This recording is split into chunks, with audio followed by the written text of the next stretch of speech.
Kiss me through the phone. Can't you see?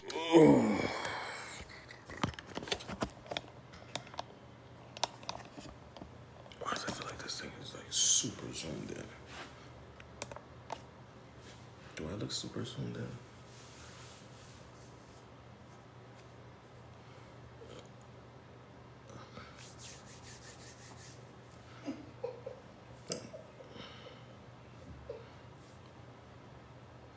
That's wild. Why is that $42?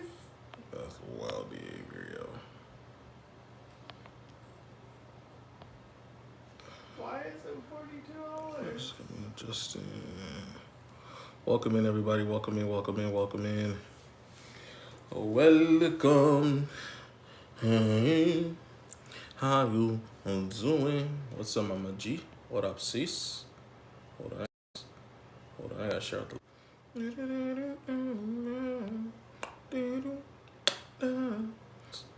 Hold on, I gotta share.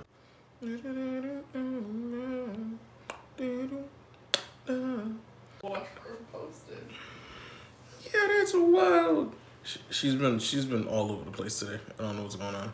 It's like early. It's too early for her. It's too early for her. This conversation is gonna be a pain in the doozy.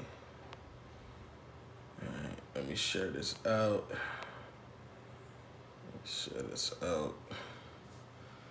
For real. She's like, I put it in the wrong chat. Oop. Thought I'd notice straight away. My bad. Good thing you're a moderator in that chat. Let's see. Send this out to Babyface and Boss Lady. Yeah, that's crazy. And if you can, let's share out the live, share out the live. I'm honestly waiting. I'm ready for this live to be a shit show, because I can already see it happening. Manifesting the shit show. Boy, do I ever need to clean this laptop. It's not. Holy crap. This laptop is dirty.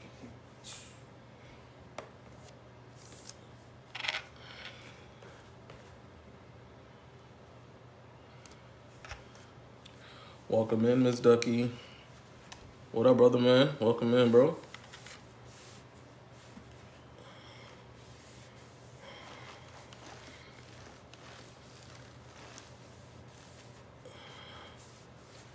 Welcome in. Good morning, Anna. Welcome in. If y'all can, please, the people that are in here, to share out the live to 15 people. Tatted, welcome in. Torted kisses. Thank you. I appreciate it. I haven't worn it in a while. Yeah, this laptop needs a major cleaning. Buster, welcome in, my brother. Thank you for my hot me. Butterfly. Everybody here, if you guys can, please share the live out to at least 15 people. This live is very important. Miss you too, brother. Miss you too, man. We're gonna get back right. We're gonna get you back right. Shout out to Buster for this topic. Shout out to Buster for this topic. Because this is important. The shirt, right?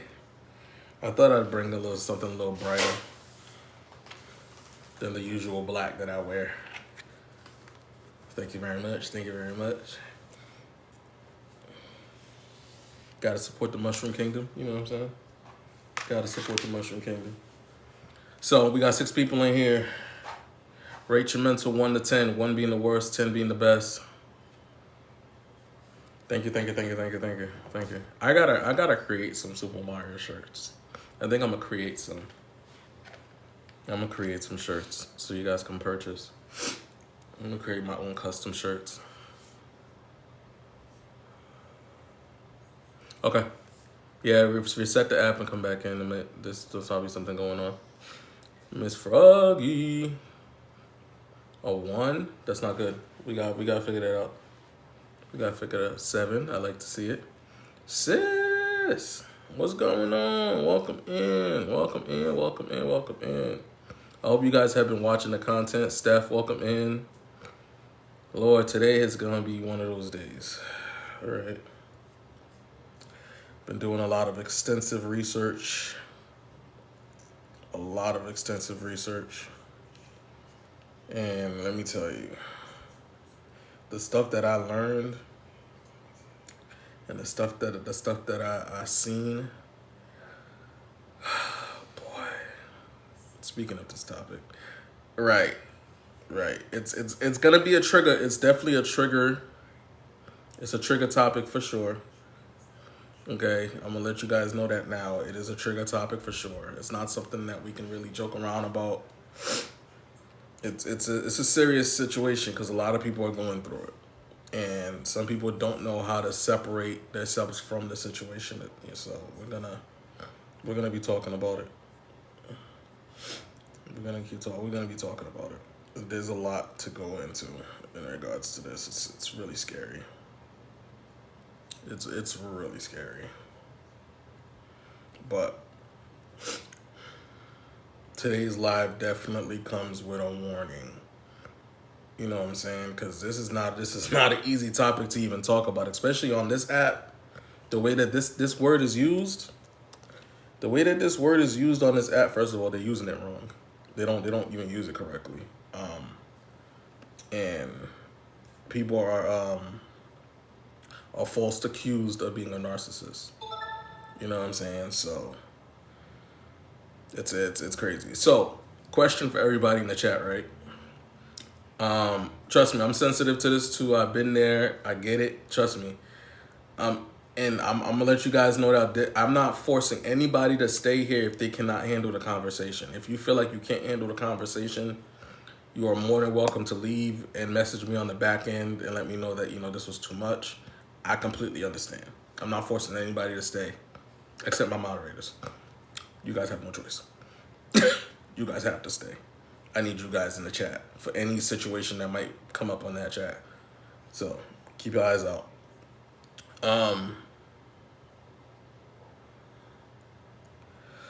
So good morning. So let me ask everybody that's here, because Harmiga, he had a long night. I don't know what he's going over. He was live last night with Damon and the other brothers. What is your definition of a narcissist? Put it in the chat. Put it in the chat. What is your definition of a narcissist for you? Triplet, welcome in. What is the definition? And I'll give you the actual definition after the fact. Controlling and uncaring, okay? Someone that's never wrong, okay? Good morning. Yes, I'm gonna go ahead. This is a touch for me. I understand. I caught them. They were good last night. They need to get up. Someone who gaslights your emotions, okay? Someone who always tries to gaslight you, okay? So that's 2 for 2 for the gaslight. Great topic though. I'm gonna post it. I'm gonna post it so that way you can watch it, tatted. I know it's a touchy one. Not taking accountability will gaslight and manipulate you, okay? Hypocritical, absolutely. Self-absorbed, all right. And you guys are pretty much on the ball. Seems like you guys are not using the definition wrong. But is a person that has excessive interest or admiration about themselves. But you guys are on the ball. There's kind of like little jabs in between that a narcissist will use, like manipulation. You know what I'm saying? They love to manipulate people. They love to play the victim. They love to act like, they're always right. And when they're in a situation where they're wrong, right, they know how to reverse it. That's where that manipulation comes in. That's where that comes in. But we're gonna talk about how to escape a narcissist. They're I don't have my own list. The actual diagnosis list is Suleima, welcome in. Ormiga, Oh yeah. Good morning. how you doing? Me? Had a long, Never been better. heard you had a long night. What time you guys got off last night? Last night? Yeah. I don't know, 1:30? Okay, not bad. Can you share the live out to them? Of course I can. They're coming in. Thank you for all the I will text. share the live to everybody. I appreciate y'all for the shares and the taps.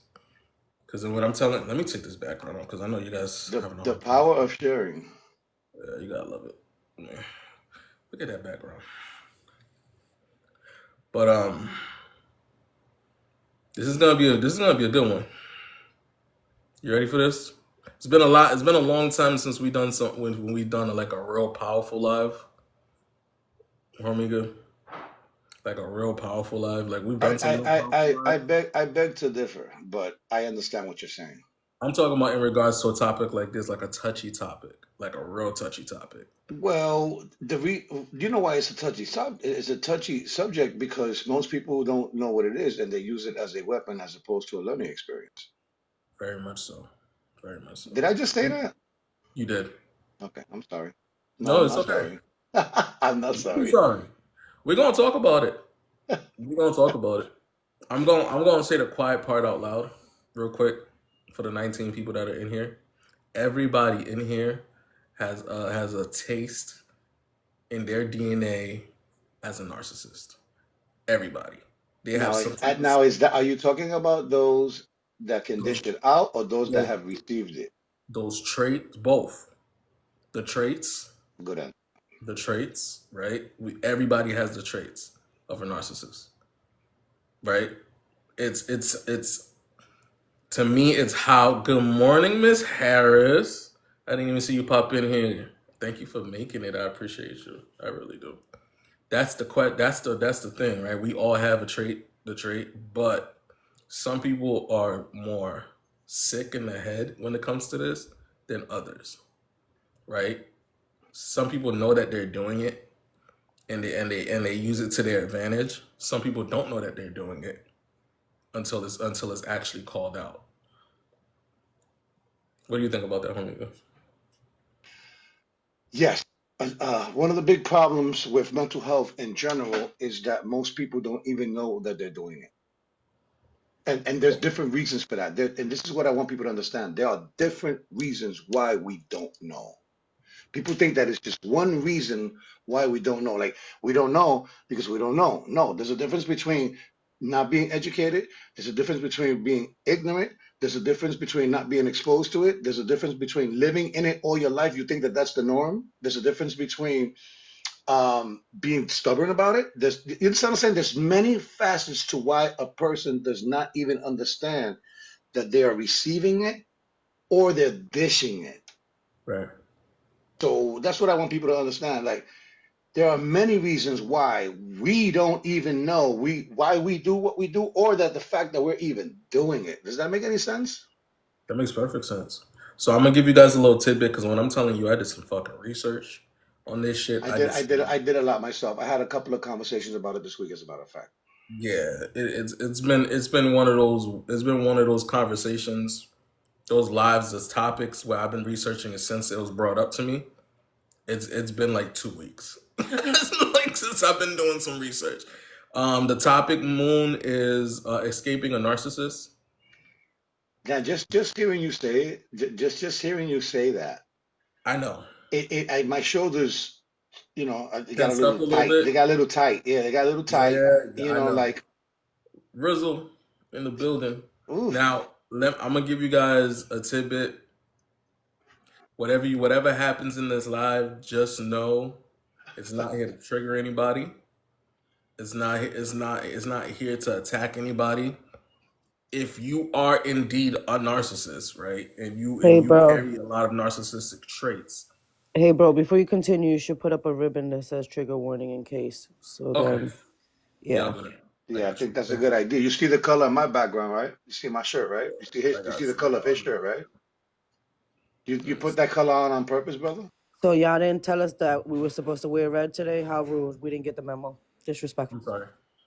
I'm just saying I that. feel like that's Let narcissistic. I'm me. just saying. Well, you haven't shown your face yet, so you have a chance to put on one of your red t-shirts.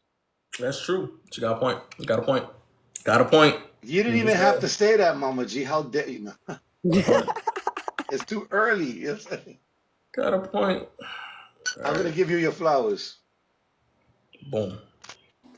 So I'm gonna give you guys a So quick pretty. overview of what I found. Hey, Meek Meek. I'm gonna give you guys a quick overview of what I found. Right. Uh-oh. Whew. All right, y'all ready? Because when I'm telling you, today is gonna be one of those days. It's gonna be one of those days. Okay. I'm just gonna give you a heads up. We're not gonna be There's gonna be not a single trauma dump that's gonna happen in this live. We're gonna find solutions. The only person that's willing and able to come up and tell their story is the person that provided me the actual topic itself, and I'm only doing that because it was requested. So if he chooses to come up and speak, then that's on him. But if he doesn't, I completely understand. But no trauma dumping. This is straight solution, straight resolve. We're giving you the information that's needed. Because if you're not in that situation, you know exactly what to do to stay away from it. And if you are in that situation, we're going to give you the tools that you need to escape from it. Just to give you Well, guys a head. here's another thing too. If you happen to be the culprit or you happen to be the receiver of this, letting it out in this conversation today is going to only make it worse. Possibly. So is it, I'm saying that because it takes a lot more than just talking about it. It takes a lot more than just dumping it. You understand Right. what I'm saying? All you're Actions doing speak louder is than a words. temporary solution. You feel what I'm saying? so Actions I speak have louder than so I have a words. quick question for you, bro, just so everybody can get the understanding. Do you want people not to bring personals in it? I mean, if they want to speak their story, absolutely. But I just want them to be. I just want them to be mindful of not creating a trauma dumping session in regards to it. Like they could Okay. speak on it, and if it feels too heavy to like keep going, then we could just pause for a second. You know what I'm Okay. saying? And then just In other words, try not to make this about yourself. Try not to be a narcissist about Don't be bringing your. centering yourself. right, Try not to be a exactly. narcissist when it comes to sharing what you are going through. I mean, if you want to come up, butterfly, you can. But yeah, I know you said you're moving around, which I understand. All right, so real quick, we got 33 people in here. Rate everybody. Rate their mental from 1 to 10. 1 being the worst, 10 being the best. Miss Harris, thank you for making it. I know she'll be trying to make it. I know Miss Harris. She's up. It's like 6 o'clock over there right now. So I appreciate her for being here. We got 9.575. Okay, I love to hear that. That's good. My mental's a 5. Okay, 7. Mine's is at a 9 right now. I haven't finished my coffee yet, so mine's at a 9. I'm at a 7, 7, I cannot rate my mental yet. I am on autopilot right now. 4. I Okay. cannot rate it because I've been in a consistent streak of kind of feeling the same way for a while now. Okay. So let's see what happens throughout this conversation. All right. I got you. So I was able to find an article on a narcissistic personality disorder from www.mayoclinic.org. If you guys want to go check it out. It says narcissistic personality disorder is a mental health condition in which people have unreasonably high sense of their own importance. They need and seek too much attention and want people to admire them. People with this disorder may lack the ability to understand or care about the feelings of others. Behind this mask of extreme confidence, they are unsure of their self worth and are easily upset by the slightest criticism. Break that down. What you think? Well, we need to distinguish a little bit of something real quick. We need to extinguish the difference between confidence and arrogance. Okay. Go ahead. Reason being is that narcissism is an inflated self. It's a sense of inflation, right? Right. Yourself is inflated. It is Okay. a lack of empathy, a need for admiration.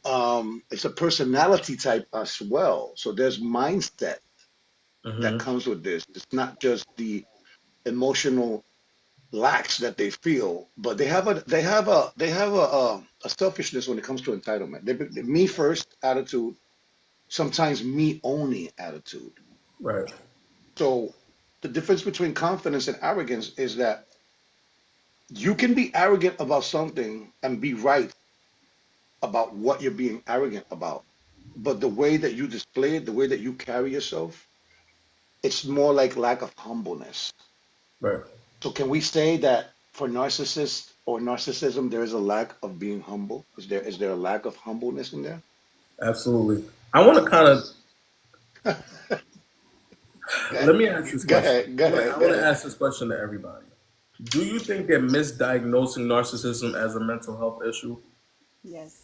Of Yes, course. Because I feel like it's a character flaw. I It's a definitely. buzzword though. It's the problem is that it's a buzzword. People are using this in everything that doesn't agree with them. They say you're a narcissist. Like if a person is being too tough, if a person is being, if their tone, if their grammar, if their demeanor, if their character while they are expressing something causes you to call them a narcissist, who's the narcissist? Right. Both of y'all. Could be, That part.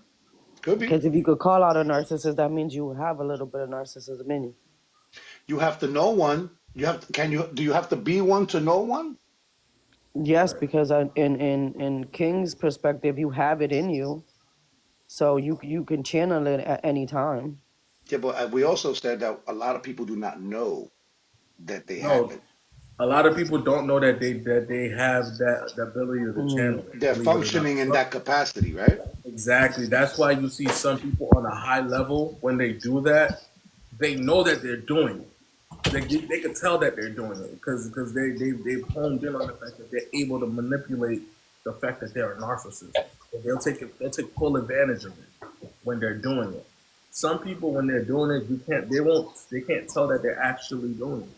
You could tell the difference of somebody actually knowing that they're doing it and that when somebody that's like, I didn't realize I was doing that. You know what I'm saying? What do you think? What's your take on that, Omega, in regards to that? Well, real quick, just to make it simple so people can understand, Okay. you can be considered not a narcissist, but have narcissistic traits. This is different, right? Mm-hmm. Because you take too long getting dressed, because you're indecisive on what to wear, Right. because you're worried about the external. Buster asked the question in the chat. How do you talk to them? How do you talk to them and help them? Is it possible? Is it a losing battle? Honestly, I'm gonna keep it all the way 100 with everybody here. If you're dealing with a narcissist, run. You're in trouble. Just run. Because there's really no talking to them. There's really no convincing them. There's really nothing that you can do to actually change them. If they see any slight of chink in your armor, they're gonna take advantage of And by the time you get through to them, you will have nothing left. You have done sacrifice. If, and that's a if. There's no guarantee. If you get through to them, if you happen to get through to them, you are working on fumes. You have exhausted all your energy. it. You Mm-hmm. have nothing left to give to yourself and your kids and everybody around you. That You part. understand that. Understand that if you decide to be like, you know what, I could change this person. I I got what it takes.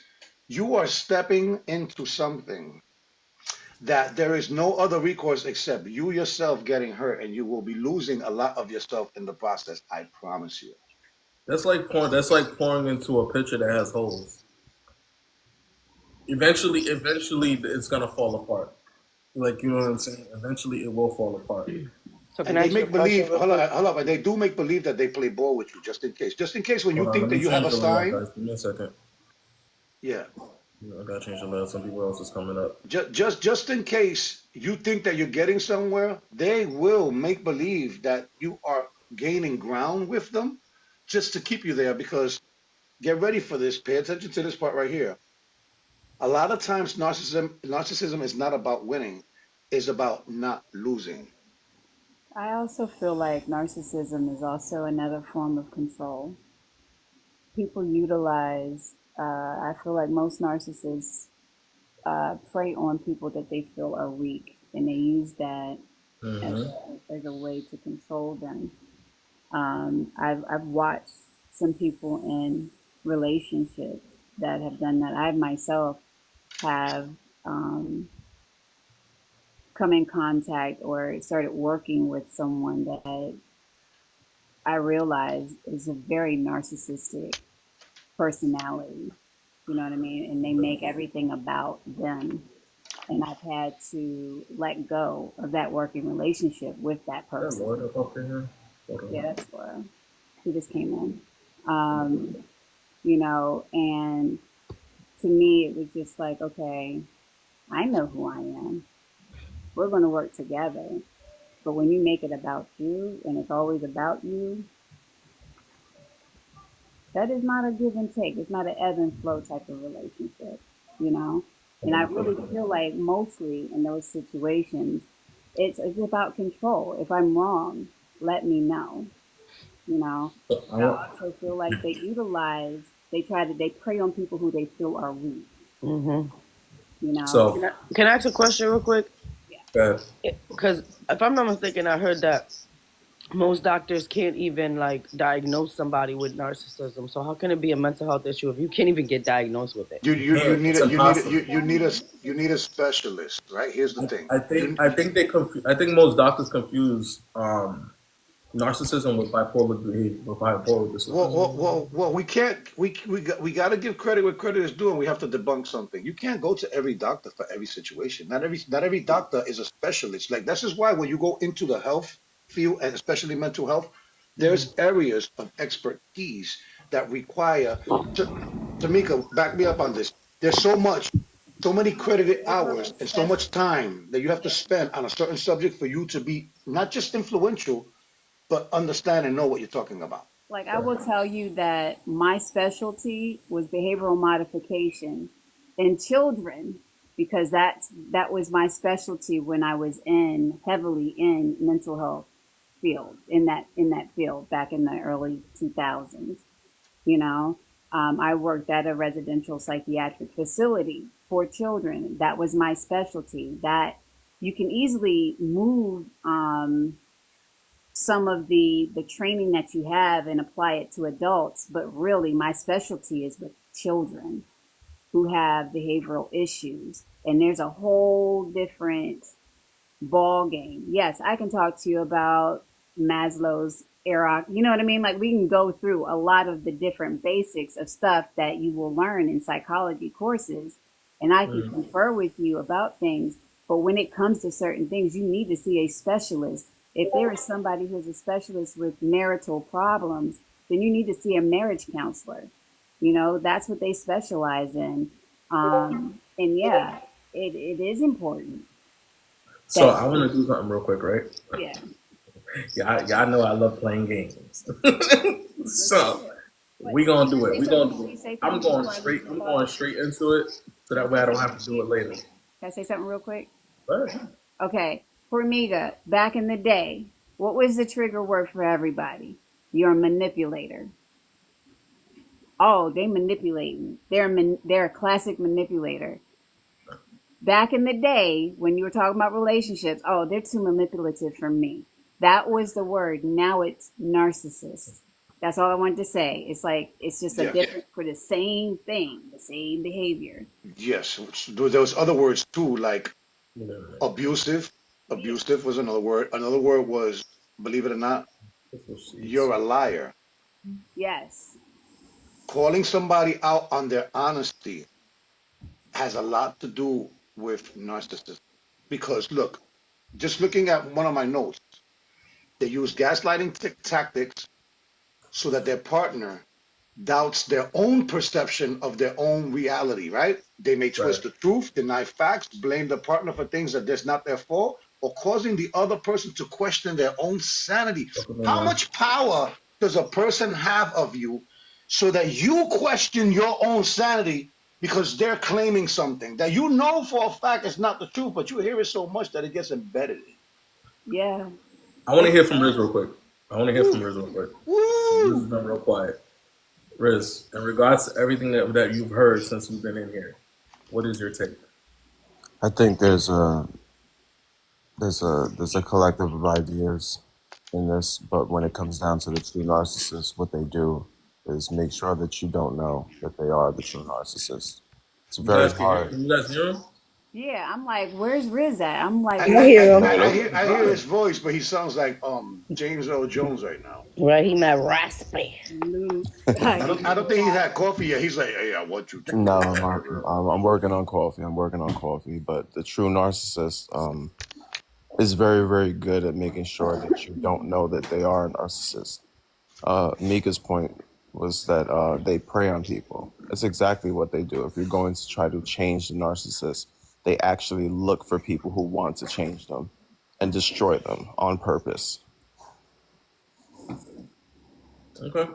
Listen, I'm gonna be honest with you guys. Um, this had just came to light recently within the last couple of the years. You know what I'm saying? Because that word wasn't even used at all.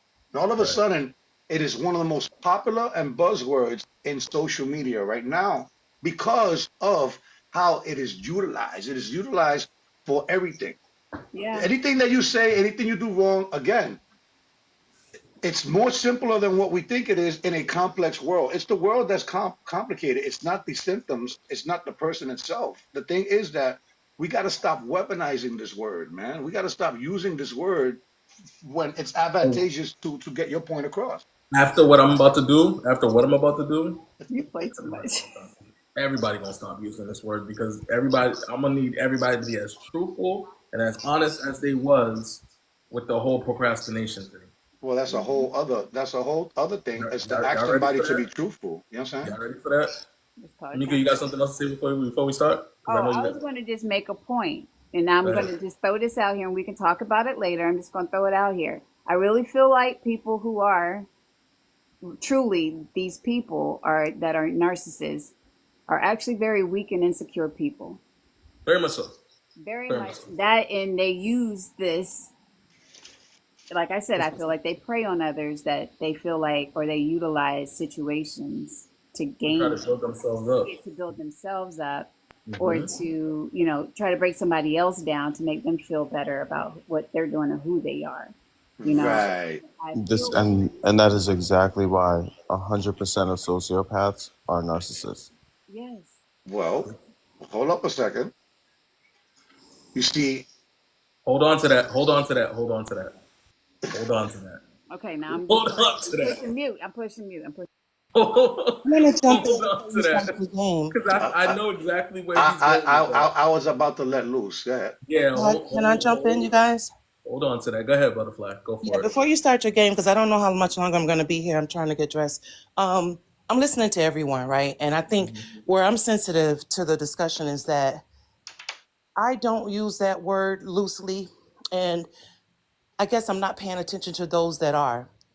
I'm sensitive to it because I knew nothing about it, one way or another, until I got involved with someone, until I met a narcissist, and a true one, not someone I'm just, oh, he lied, oh, he this. No, I mean, checks every single box. And like you said, preyed on the weak. That was me. Okay. Mm-hmm. Every single box. So, people like, oh, you have to be one to know one. No, I knew nothing about what it was or anything like that. I was having a talk with a girlfriend after dealing with some stuff for a while, and she was like, oh my God, that man sounds like a sociopath or something. And that's what took me to the internet. And that's what took me to finding what narcissist was. That's what took me to checking these boxes over and over and over, because I did continue with this person, with a lot of different things. So, people that are like using it just to be using it, that to me, that's so very weird. Obviously, not everyone is. As for myself, being with someone like that, I can't say that I am one, but I was capable of trying to do what he wanted to make him happy. So let's say, for example, he wanted to talk, like, he was arrogant, he was successful, very good looking, definitely preyed on any woman in a certain position. But my thing is that it's real. It's so very real, and it took Stephanie, like the last 4 years of my life. It's so very real. I I'm just sorry to wanted to hear. jump in there and kind of say it from a real perspective, not from a somebody who just needs to have a name for people that are doing certain things. No, like fully, completely, his career, his family, his mother, his friends, everybody. Like it doesn't stop for certain people. It's just, what it is. God, and there was just one more thing I wanted to say. So when it came down to, I'm losing my train of thought. Sorry. Take your time. You're Take good. your time. I know it's not an easy thing to talk about. It really isn't, because I think I met you guys maybe just a couple months ago. I actually felt stronger as opposed to a week ago. So it's still a struggle for me. Right.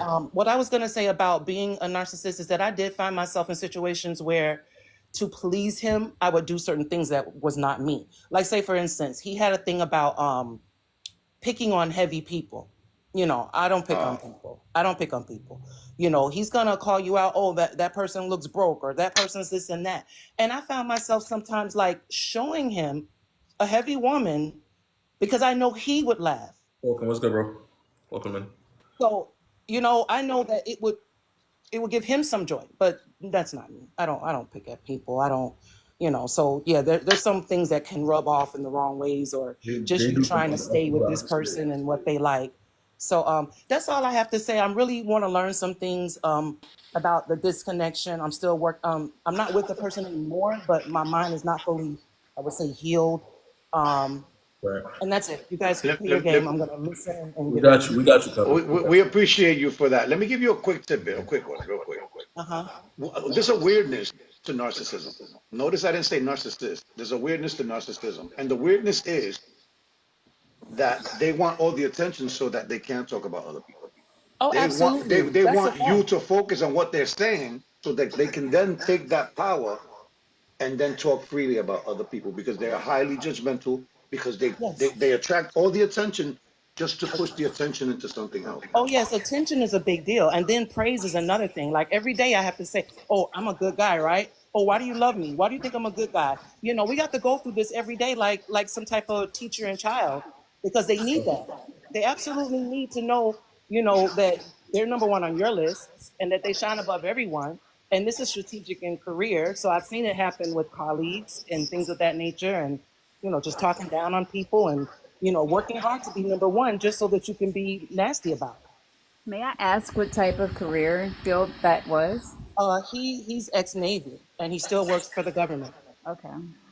So he plays a Military. lot of games with rank. Military. I mean, even Yeah. listen to this. Even when we met, my mother's ex-army, and his thing is, oh, what was her rank?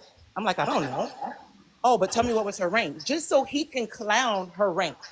It's a Like, constant dude. competition. Yeah, constant. Just so he can say, I'm G14, 15, and my mom was like reserve. Yeah, who are you? She This didn't do is a me. career. Who are you? This is me. Who are you? This is me. But I'm this. You're Yes, that, and yes. I'm this. But But always wants to say, I'm a good guy. I'm a great guy. People like me. People love me. Don't you think I'm a good guy? I'm not a mean guy. But no, you wasn't mean when you ignore me for a week or upset my children. But the thing about a narcissist, right? They know how to shift their personality very easily. to So get what You they need to want. smile at all times and make you feel like you're the they're one that's very bothering. good at shifting, and Oh, like yeah. in front of you, they'll do certain things, but around other people, they'll act completely different. To get what they want. But one thing I did notice when I started to realize, oh, this man really has his own insecurities and stuff like that, is that when we're out and about, his eyes wander in a sense of who's watching, and he always wants to do something for attention. So it's always like, okay, if that group over there doesn't look like I can get their attention, let me go over here and do something for this group because I need their attention.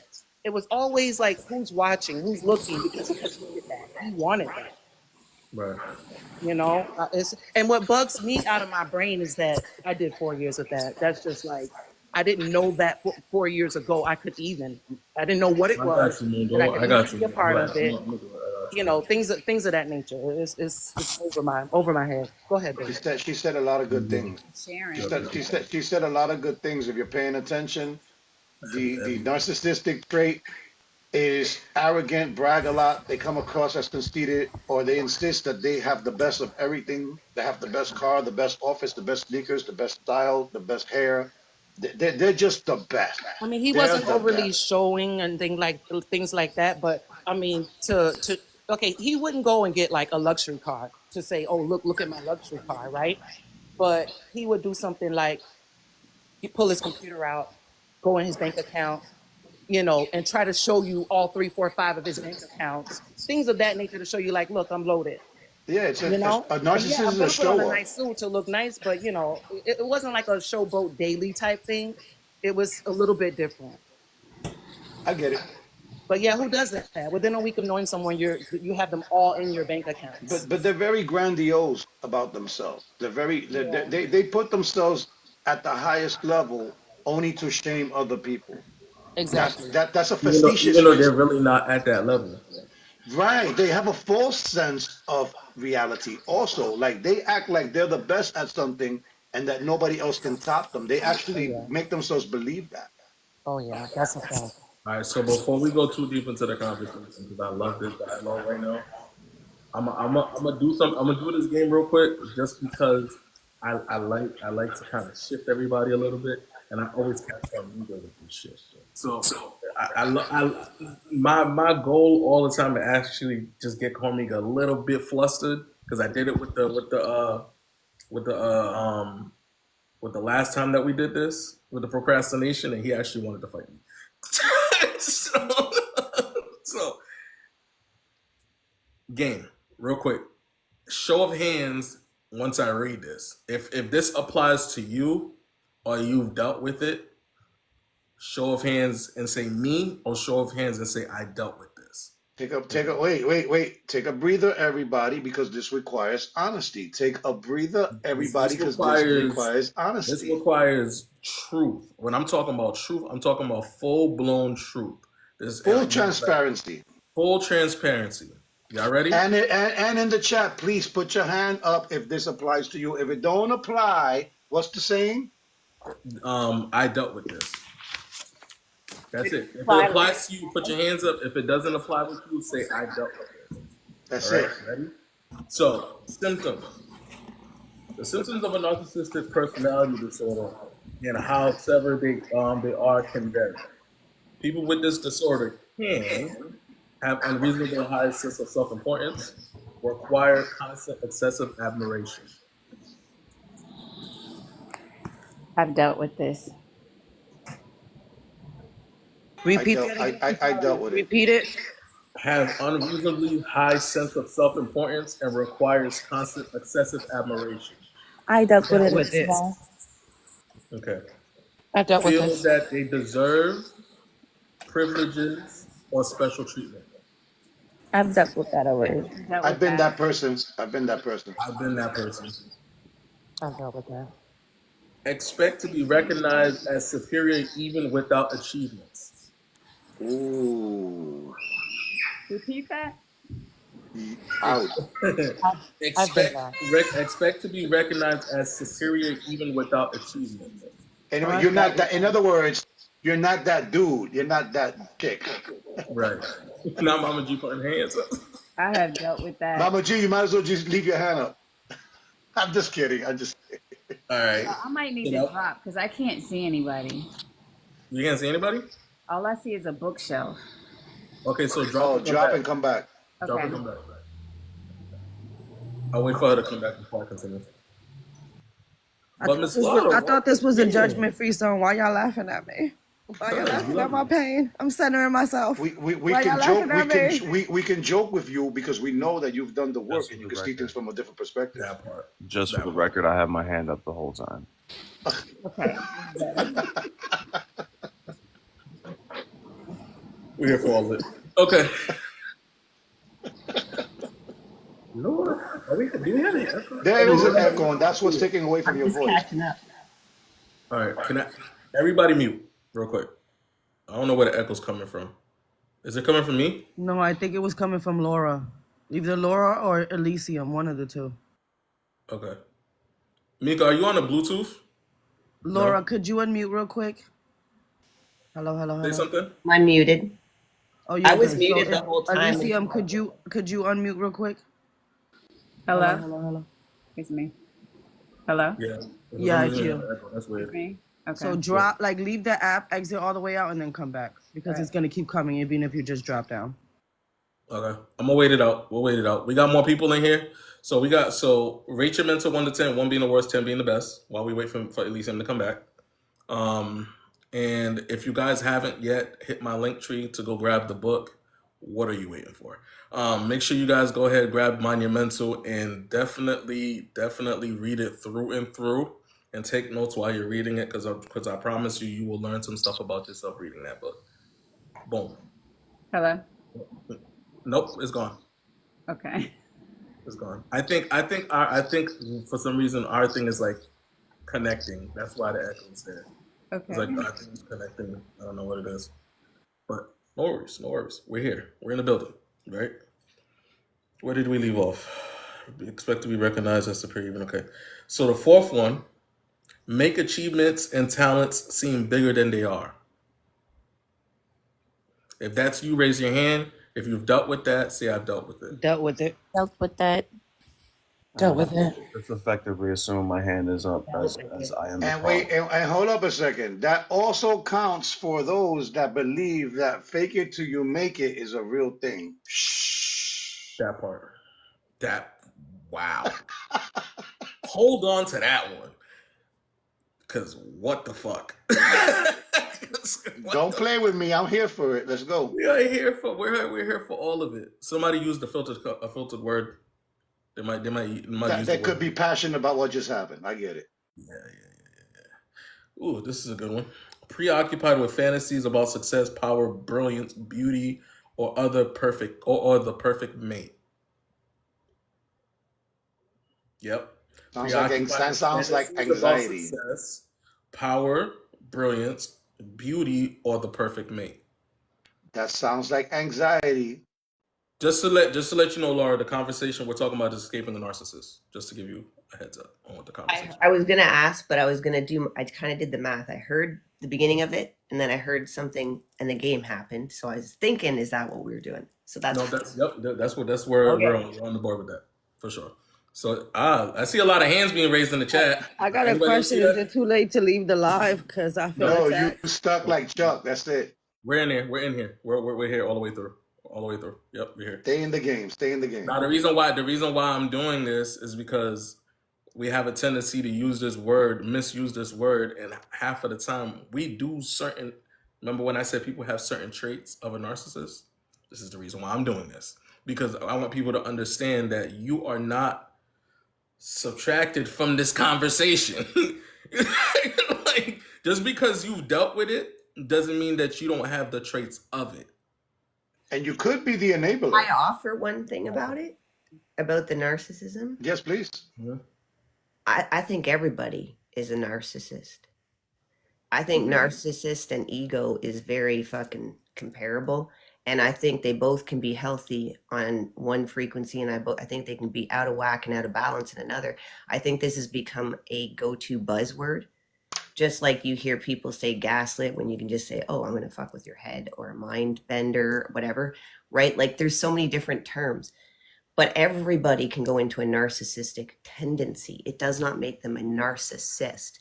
And that is just a big difference. And if you've been in a codependent relationship or any form of codependence, I don't care if we're talking about a mate or a bottle, you bet your ass when you break that independence into space and try to start stepping in it, one of those people is going to step into narcissistic behavior. It is inevitable. It is inevitable because you've been leaning on another person to fill a void, healthy or not. And the minute you're in your own space, one person's going to appear and or be in narcissistic, in my experience only. This is just my perception, right? Okay. It is, No, I I appreciate think that. it's a I like that. tendency, and I think it's like ego, and I think it is just something that we can, especially when you're trying to learn into feeling into you, speaking for you, learning to be proud of you. That can flip a script really quickly to sounding like, well, aren't you conceited? Aren't you arrogant? Aren't you full of you? But if you're learning to start being proud of you and pay attention to you, that can be a little bit of a dicey space in the beginning for people. So I do think everybody can relate if they're honest, and I'm all about accountability, as you know. I think we can all lean into narcissistic behavior, and I think it can help us rise up if we're in a positive frequency. But anything in the low frequencies is not going to result well, typically. I really feel like I like that. someone building up their confidence and being egotistical are two totally different things, though. Yes. You know what I mean? Like when you have someone who is broken or has been broken and you are actually building them back up. That was my specialty, was behavioral modification. You break them Right. down and you build them back up. They're going to get a little bit of an ego because they're feeling good about the behaviors that they've changed and the things that they're doing. And you want them to have that. You just have to help them maintain a healthy balance of all of said things, you know, and that is a key word, is being, is having balance, being humble, and showing them that, hey, look, there's nothing wrong with being proud of your accomplishments whatsoever. You know what I mean? Like, But that's where that character flaw. That's where that that character character flaw comes flaw into comes play. in, but it doesn't mean That's, that they're egotistical or that they're a narcissist. They're right. proud of what they've done. Look, Let them be in that moment. for the sake of this conversation, there is a difference between being a narcissist, having narcissistic tendencies, and being an asshole. Real quick, Mika, because the echo. I'm going to say that again because this is very important. There's a difference between being diagnosed with this, having the traits to it, and just being an asshole. That's number one. Okay. Hmm. Number two, in order for narcissism or a narcissistic person to work, it requires another person, right? That's number Right. two. Number three, there's a difference between functioning from narcissism, because a narcissistic person, it didn't happen overnight. This was a process that happened for a while, right? That was never changed. And they used coping mechanisms and defense mechanisms to inflate themselves so that they're not judged because they can't handle it. That's number one. And then the other part to this is, are you functioning from this, or are you using narcissistic tendencies as a choice? Abby, you had something to say? Yeah, hey guys, it was more of a question. Sure, go for it. So, can someone who's been in a narcissistic relationship come out of that and not really heal, but go into another relationship with them being the narcissist? Mm-hmm. Yes. Absolutely. Okay. Absolutely. That's the bully becoming the bullied becoming the bully. The bully, the person that got bullied, became the bully. If you go into a relationship unhealed from what you've dealt with, right? It's a behavior pattern. Like you mimic the behavior of the things that you've seen in the prior relationship. You get what I'm saying? You start to mimic that. So yeah, you can definitely become the It's narcissist totally using this absorbable. It's relationship. totally absorbable. Yeah, Totally. absolutely. Especially if you've been with somebody for a long period of time, it can definitely be that, but it's not for everybody. Not everybody happens to everybody. It can happen though, but as but not every, but And not and every and time. and real quick, Good. Tamika, you could also be stuck in a trauma bond, right? And you could heal from the trauma bond and still carry the narcissistic traits and characteristics. So what I was about to say was, Buster asked, "How do we heal?" Oof. Whew. Well, We'll tackle that in a second, because we're right gonna we're now, gonna go towards the end of that. We're gonna talk about that yeah, in the because we're end. still trying to distinguish some Hey, facts. Stacy. Yeah, we're trying to distinguish some facts of what a narcissist is or what it looks like, right? So Yeah, we we're want gonna people to go. be aware It's of gonna what it be a looks trickle like. down effect. It's gonna be a Hmm. trickle down effect. But We're gonna. remember that, I Tamika. have it written down. Yeah, Okay. write that down if you guys can. Hold on to that part, because trust me, we got some more symptoms. We got a lot of them. I didn't realize there was so many, but I'm Oh, enjoying this. this can go on for a long time. It's all right. We got time. You almost look like you're enjoying it too much. I'm enjoying this way too much. You know why? You know what it is? Because when I hear that word, first of all, it makes my ass itch. Like I don't like the word. You know what I'm saying? Because it's being overly used. It's excessive. People don't look at the definition before they use it, and they try to create their own definition, which doesn't make any sense. Right? That's my biggest issue with this. That's my biggest issue with a lot of mental health things. People create their own definitions instead of doing the research. Do you You get what I'm remember saying? Or just when looking everybody at was the saying like. triggered, and I was like, that word, if I hear trigger one more time, it's just like, just say you having an emotional response.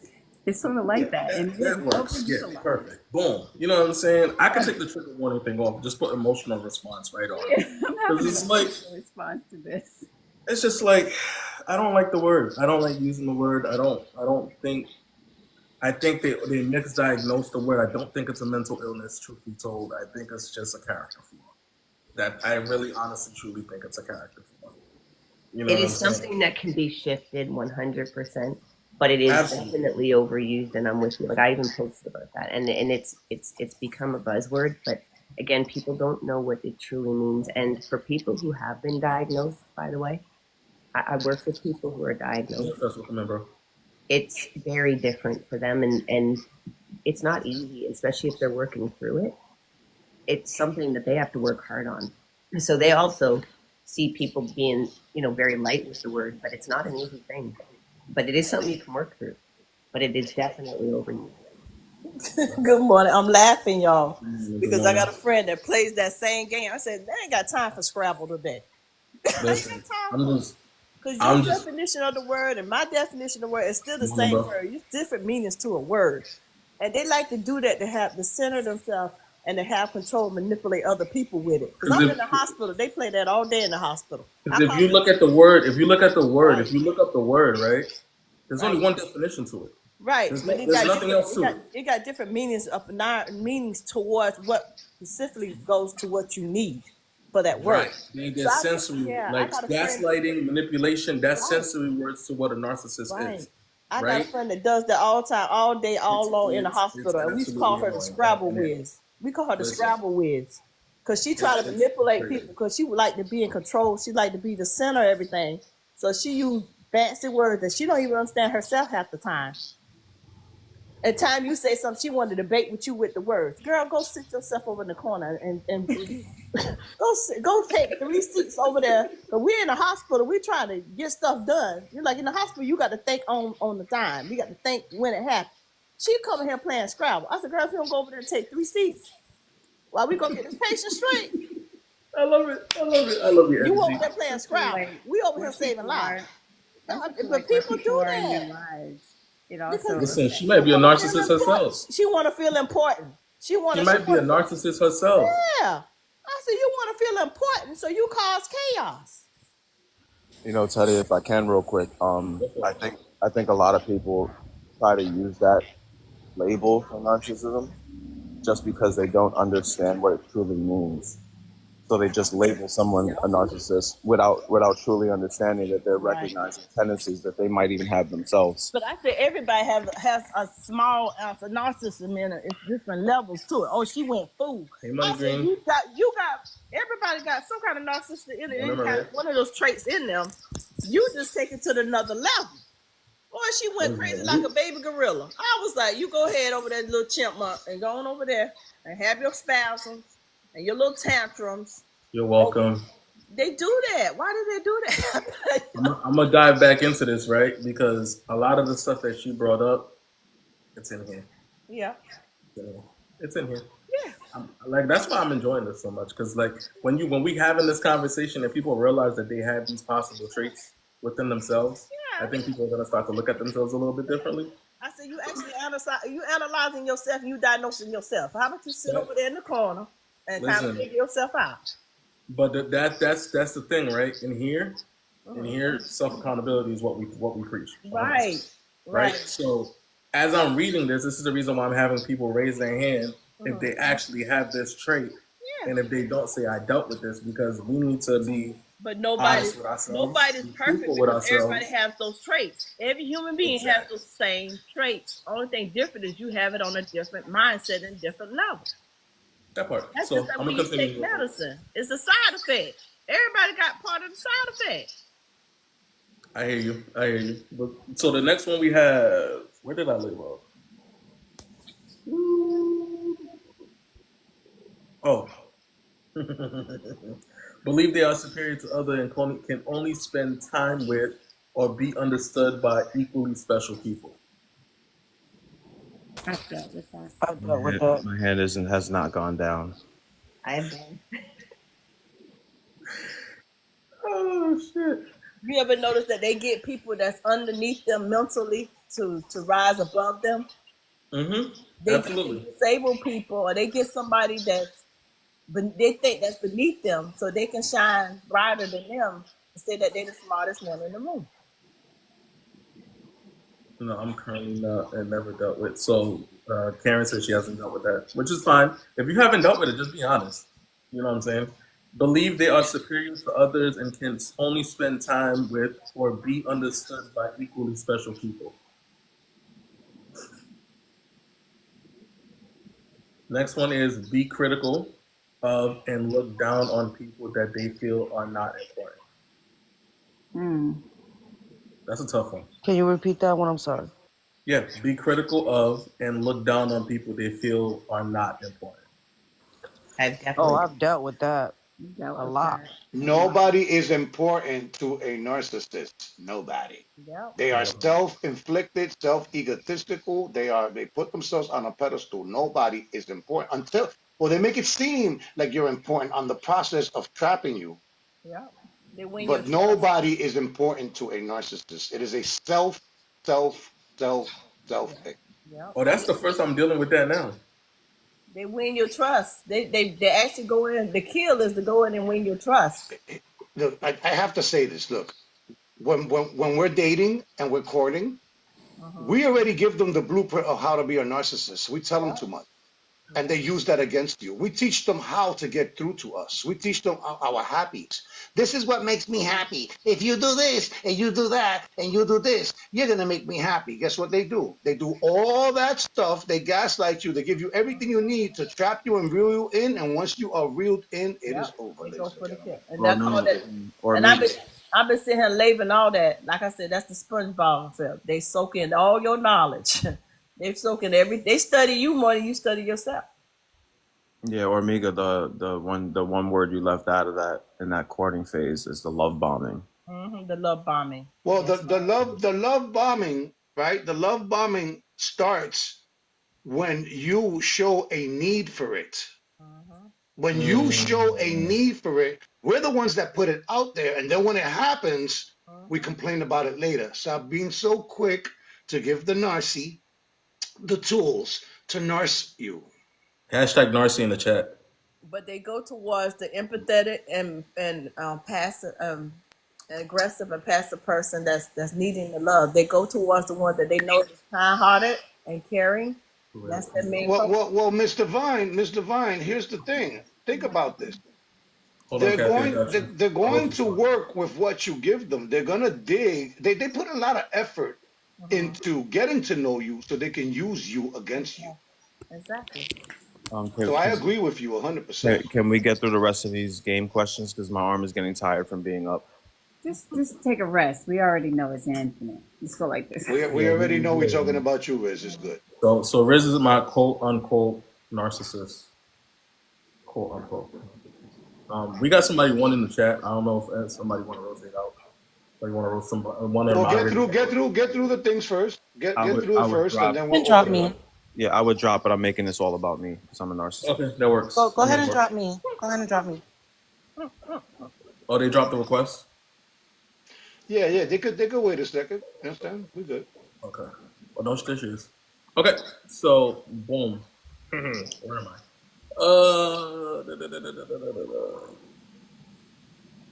Okay. Expect special favors and expect others to do what they want without questioning them. Dealt with that. I'm dealing with that now. We're gonna have to stay on this one right here for a second. I'm sorry. But we're gonna have to land the plane right here for 1 second. We're making a pit stop. This is a multiple stop situation. Can you say that one more time, brother, please? Absolutely. Absolutely. Expect special favor and expect other people to do what they want without questioning them. Exactly. Say it from the chest. Exactly. Yes, and it sounds like this. Why are you questioning me? You don't trust me? Uh-huh. Why? How dare you question me? You know my word is bond. A man's word, and I don't break my word for nobody. I'm this, I'm that, I'm that, and I'm this. I'm this, I'm that, and I'm that, and I'm this. When the word I Uh-huh. is the first letter or the first word of you like that? Now you got everybody bopping and weaving over here. Yeah. Yeah, so Oh, yes, I'm that, and I'm that, and I'm The this. chicken leg. was like, that's a whole rap song. I'm That's like, a whole bop right Hey, there. I'll put Starts the dropping piano some on if you bars want. without You know what I'm even saying? realizing it. And we're like, Well, oh, you don't realize what you got. You don't realize what I'm you just got in this saying, like, message, look, a narcissist gets good at sounding good. They right? they they they they are convincing. They put so much effort into convincing you that there's something that they're not because they have already convinced themselves That they're that superior. they're higher than what they really are. They're not looking in the mirror and reflecting well, so they project it. But they reel you in first. They reel you in first, and what they talk about is themselves. Like these are the type of people that you come home right and you go, "Oh my God, you wouldn't believe my day. Your day, my day was just the worst. What are you talking about? You haven't." They don't even let you get the first sentence out. Like you listen, honey, I had a challenging day. You think your day was challenging? Wait till I tell you my story. As a matter of fact, I'm doing it now. You're making me laugh because I'm in a cesspool of all that every day. were they one up, the one upness?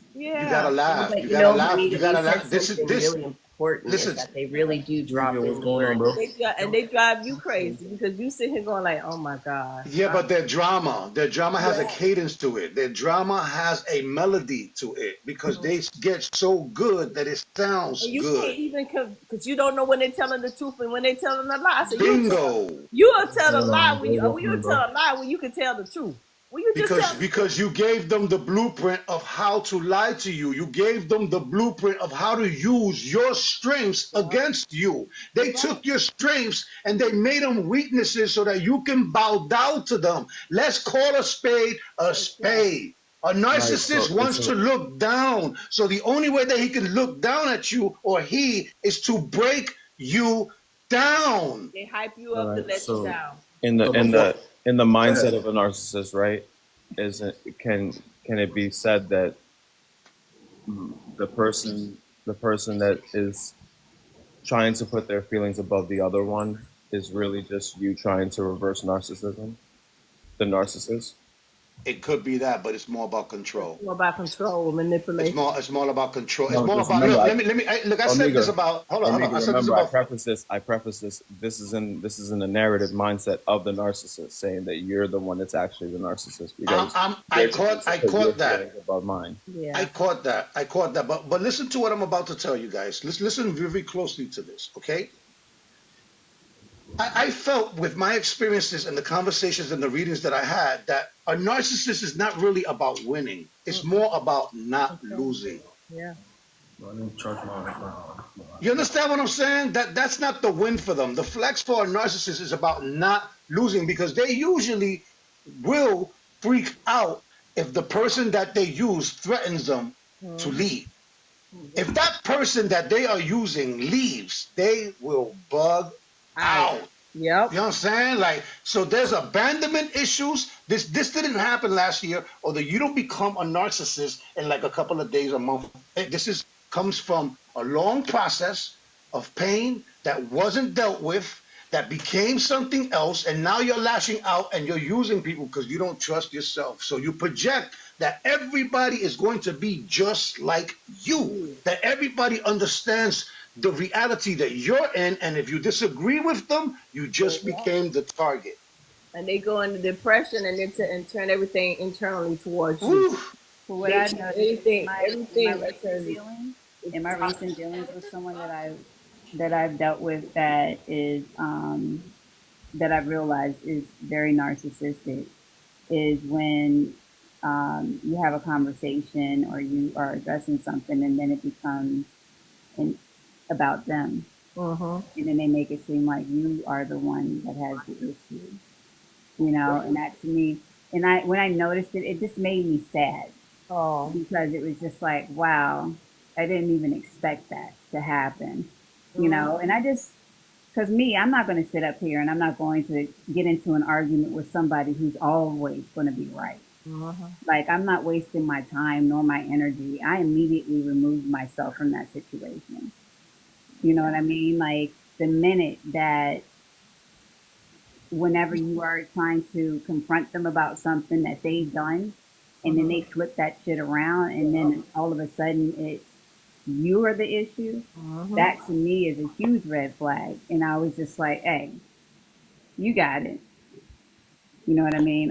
I'm just gonna you go ahead, you do you, boo. You Listen, know, listen, Dr. you know her listen, Kathy, listen. makeup. can I You jump know in how for I just am. a I'm just like, second? you do you, Can I boo. jump in? I will be good. You Yeah, go can. ahead, Kathy. Go Yeah, for Please. it. but have you Go guys for ever it. Yeah, experienced that? I have. I yeah. have. I want to talk just a little bit because I feel a little bit of victim shaming, just a little, when it comes to a person who has been a victim of a narcissist.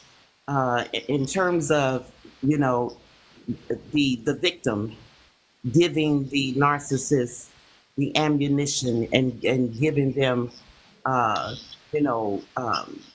because you're vulnerable, because you're open, because you're sharing, that you gave them the ammunition to be narcissistic towards you or to be whatever it is that they were, was because of what you gave them, is a little bit of a misnomer, because a narcissist is a narcissist whether you give them anything or not. They are who they are. Because in a normal relationship, you are a normal, healthy relationship.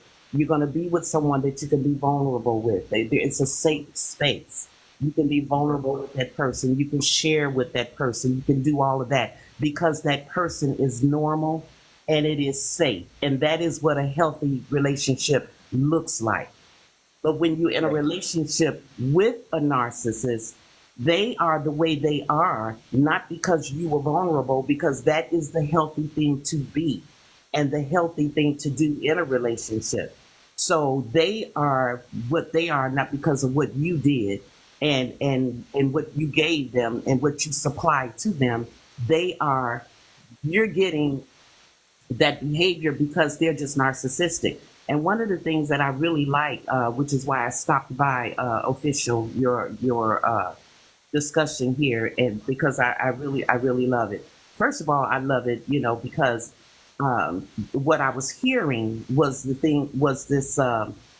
Hearing you all say that this term narcissist is being thrown around. So sometimes I'm in conversations or, listening to chats and I'm just cringing like, no, that is not narcissistic. That person just has a very bad way of communicating. Sometimes they've been in families where that's the way they kind of communicated. And so they don't know how to communicate any other way because that's how they were raised. Sometimes a person just got bad behavior, but Right. that's that. But when we talk about narcissism, that is something, is a whole nother ball game, because you're dealing with a person who doesn't have certain, they're like there's something missing. Okay, in terms of what the norm is, there's something missing there, and they don't know, you can't make them feel what normal people feel. You can't make a person feel empathy. You can't make them feel you. If they do something and they hurt you, it's kind of like this. And I use this example all the time. And I call these people bears, the bear people. It's like a bear. A bear can stand right in front of you and with one swipe of his paw, rip all the flesh off of your face. And then everybody in the room begin looking at what he just did to you. And he'll look around and go like, what? And you can say, you just ripped the flesh off her face and she is bleeding profusely and whatever. And he is like, he don't get it. He don't even know what you all talking about. Like, what is that, something I wasn't supposed to do or whatever? And you can tell him that. He'll hear that you said that he should not do that, but he'll do that the next day because he doesn't understand that that's harmful. He doesn't understand that that causes pain because he's not feeling that at all. And so that right there is a whole different kind of situation. That's not everybody that's behaving badly. And so you have a lot of people who they'll get married, they'll get divorced, and they come out of those divorces. Oh, you can, not necessarily.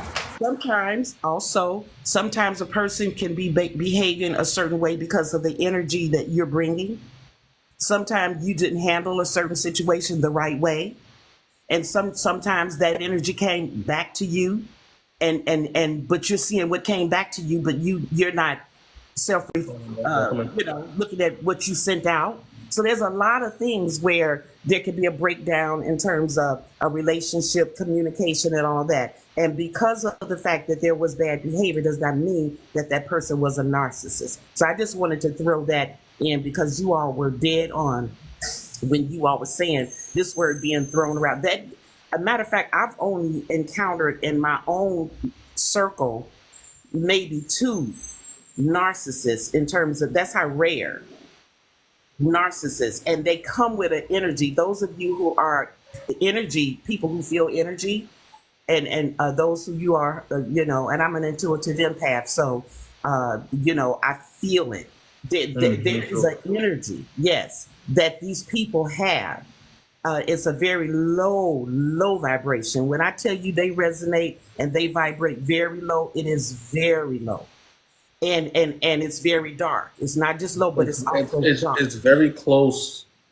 It's the energy that you feel from a true narcissist is very close to a person that's like, when I'm telling you like dark, I'm talking about truly a dark. It's very close to a person that's ready to pew themselves.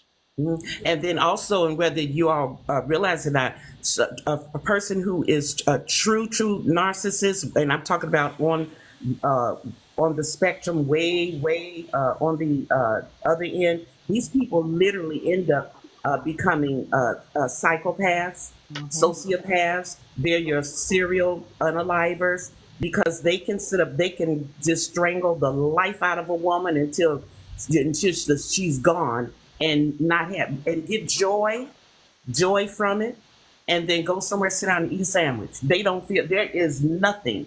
You say eat a sandwich. Actually, let me stop you there real quick. I'm gonna stop you guys there real quick. Hold on, before anybody says anything, I'm gonna ask a question, and I already know what's gonna be said, but I'm gonna ask it anyway. Right?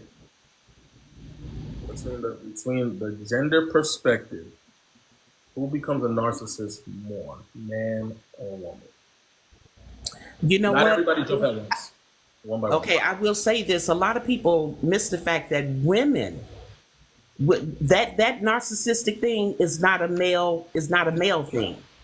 Because women, I know women. In fact, I have one in my family. I it just so happened that I have a family member. She's a sister. She's my sister, and she's one. And so that's why I say women, and I feel it sometimes. I'm on here, I can feel energies, and I've been in situations where I have felt energies where it was a woman. It was dark. It was very low. It was, and you can see it. For those who see it, you'll see it when you see it. It's in the eye. You can't explain it. It's in the vibration, the energy that's coming from the face. You can see it, and so when I say narcissism, I'm not speaking of a gender.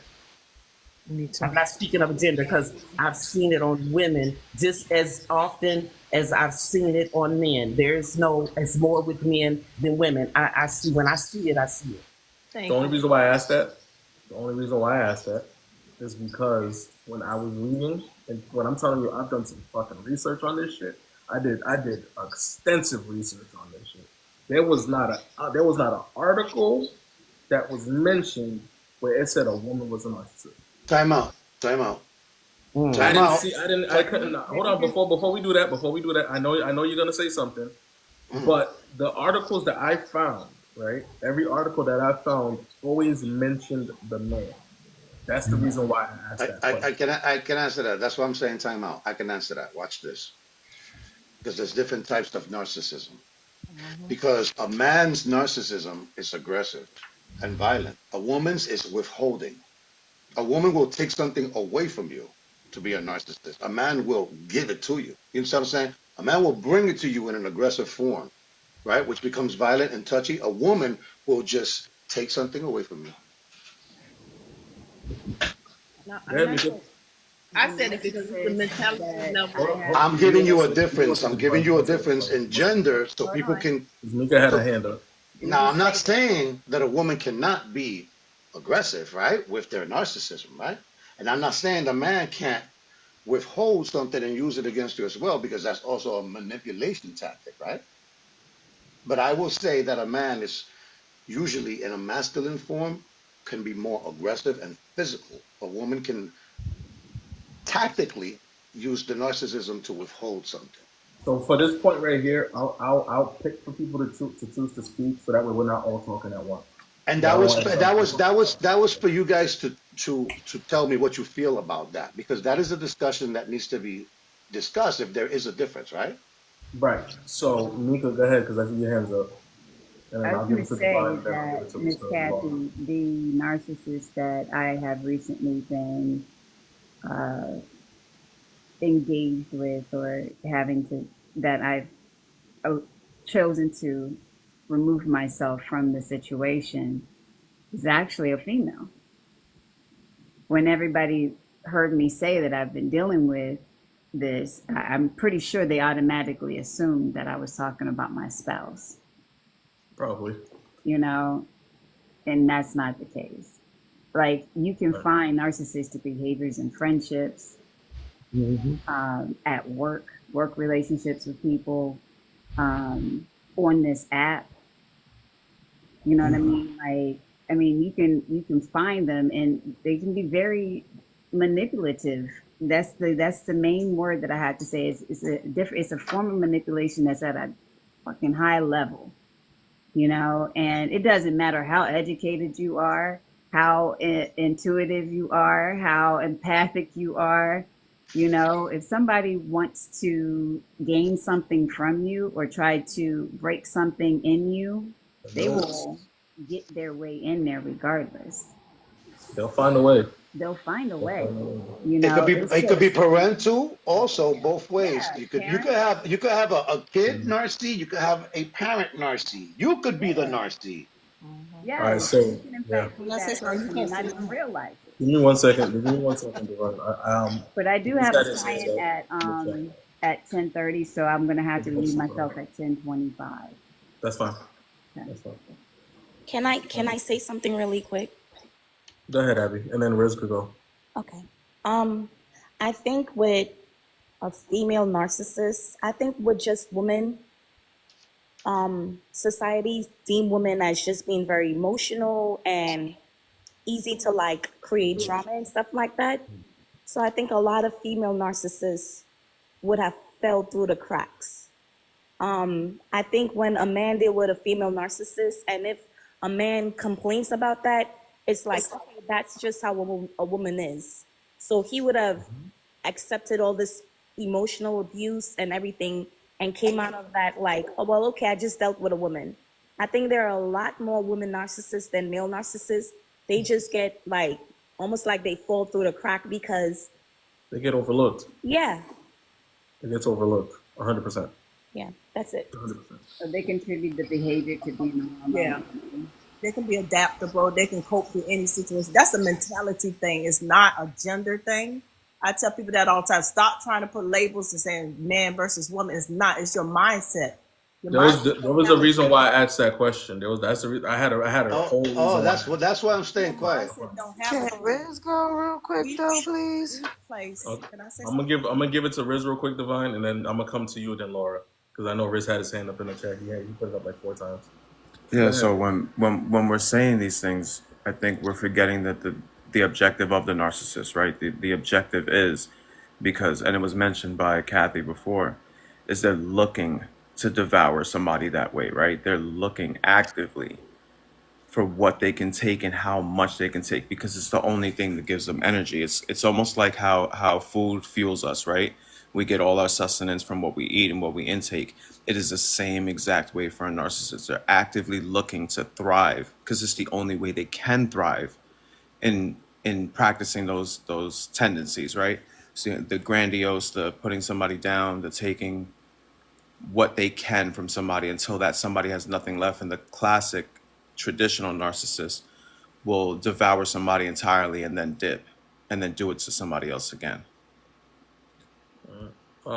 I don't. Lord Raven is in the chat. I think in the queue. Lord Raven's cool. He's cool, peoples. All right, Divine, go ahead, and then I'll give it to Laura. I'm sorry if you feel I'm talking over. I don't mean to take over your line, but I work in the medical field and I see this on a daily basis. And like I said, it even with anything you could say on this earth, it's a mentality. It's your mindset. When do your mindset have to be placed with a label, whether it's a gender? It's the character of that individual person mindset that's in question. I tell people, stop trying to put labels, man versus woman, when it's really your mindset. It's all falls on the way you think, that individual person thinks. It's no As gender. It's no And gender. Everybody I got a agree with brain. you. Everybody I got a agree heart. with you 100%. I agree with you 100%. But the thing Everybody, is, the information that's put out there, yeah. the Everything. information that's put out there is not based on just the mindset. Even though that's what it is, right? That's what it's supposed to When be. they use But man in words for definitions for that, even medically, it stands for both genders. It I don't just agree. stand for a man. Agreed 100%. But when I was doing the research, right? When I was doing the research and I was looking at the articles, it wasn't saying that it was there were woman narcissists in the world. It was saying the What he's narcissist saying is that a narcissist is always targeted towards the man. The man is is always targeted towards the when we man. talk about narcissism, the gender that it's always talked about is the man. I get what you're saying. Like I said, from a medical profession, we use that as a scenario analysis just to see something, the educational point of it. It's not directly educated. It's just that's the way they use the scenario for you to get it. That's the That's why I'm glad you said that. Honestly, that's why I'm glad you said that, because what it puts is what we're in the perspective that we need. And look, first of all, nobody's immune to it. Man, woman, child, old right, man, rich man, poor man, whatever, man, woman, anything. There is no human being that is immune right. to either receive it or give it. Right? Let's give it. I got Let's you, put Lord. it plain so people can understand how I'm this gonna works. rotate you a lot in a second. This is not a conversation or a war of definities. This is telling you that nobody is immune. It can happen to anyone, whether you are the person, whether you're watching it, whether you are receiving it, whatever the case may be. There is something narcissistic in your life. That's right. Pineapple. And Thank we you. need to learn how to recognize it and how to work with it. But it also starts with you looking deep inside yourself and being able to admit whether or not you are, and how deep off balance leading towards those type of behaviors. You understand what Hi, I'm saying? hi. Do you Can possess can you hear those me? Can behaviors? you hear me? Yeah, Yes. give Can me a you hear me? second, Raven. Give me a second, Raven. Give me a second. Yes. Mute real quick. So that's what we're trying to do, is help people identify whether or not they have some of these traits or some of these characteristics, you know what I'm saying? And look at them inside of yourself so that you can change these behaviors, right? And you can help somebody. Before you help somebody else in these things, learn what it is. You know what I'm saying? Do your research. We encourage people, look it up. Do whatever you have to do to contribute better to the relationships, because narcissistic people can't have good relationships. Those relationships are not good relationships at all. They just the more you are closer to the spectrum of being a narcissist, the worse these relationships are for everybody. So again, just identify with yourself and look at yourself and see if you fall under any of these things so you could correct your behavior. Thank you.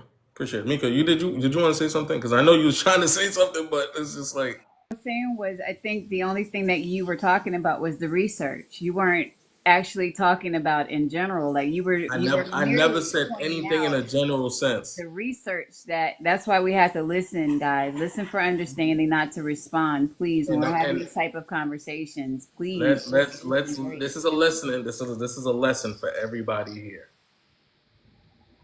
Oh no, it was very much intentional. It was very much intentional. This is a lesson for everybody here, right?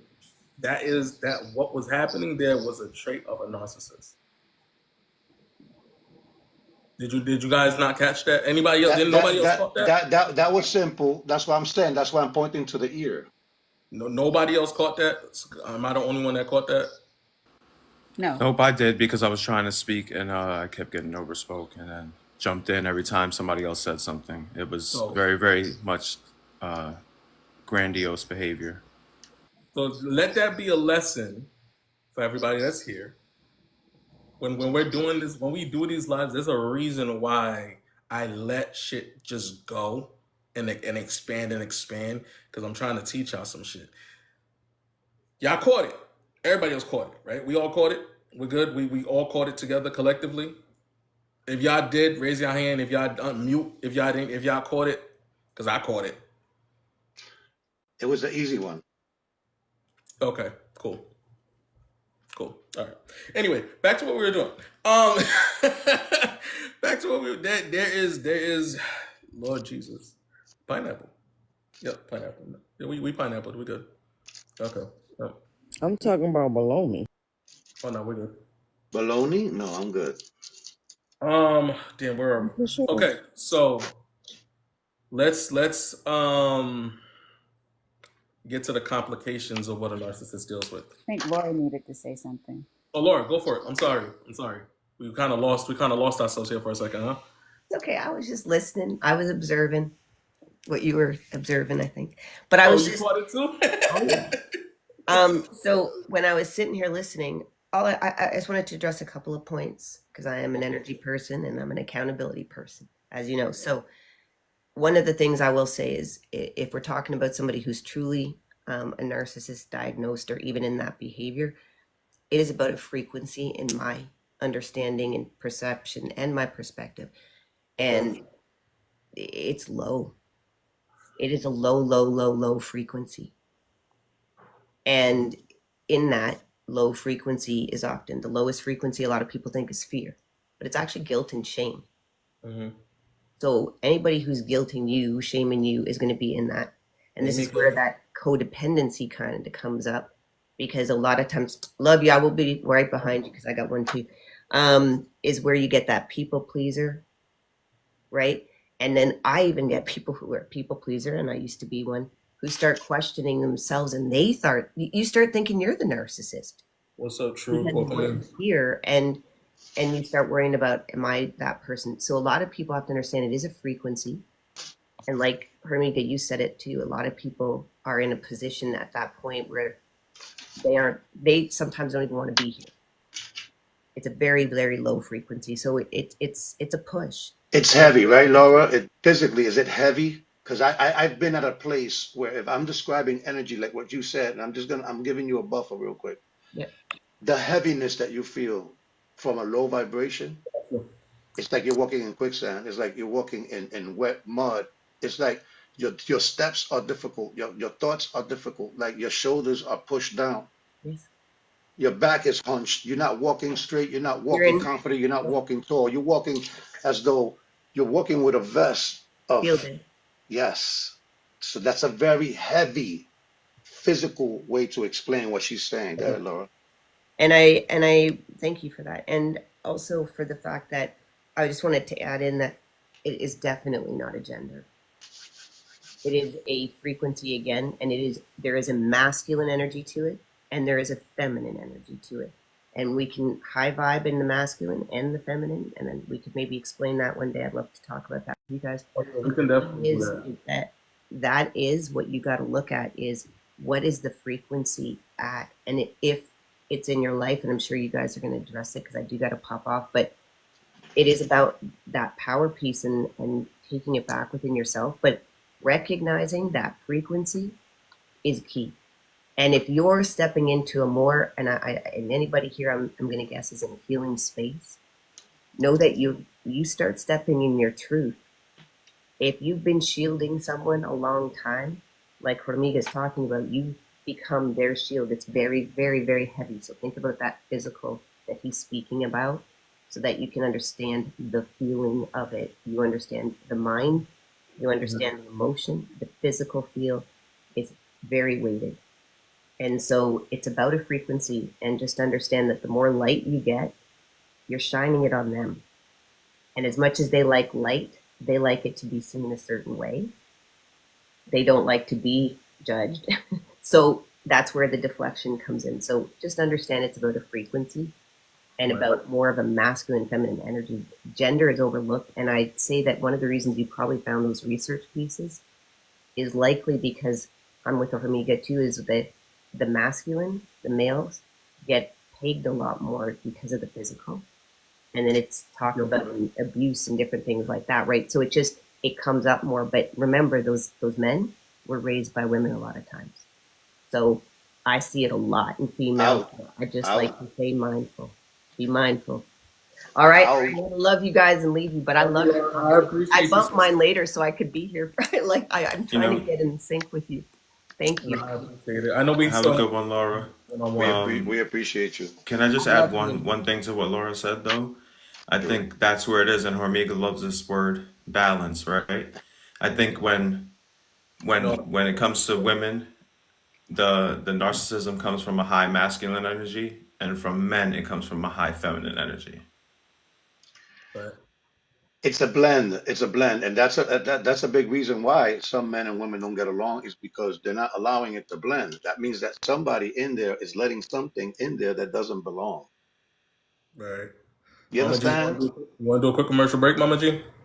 Oh, It is 10:30. We have 38 people in the chat. For breakfast, we are having hash browns, French toast, sausage, and some coffee. If you would like a plate, tap the mother effing screen. Please and thank you. Also, Commercial. my best friend is the chat. My best friend is in the chat. Hi, best friend. hello, best friend in the chat.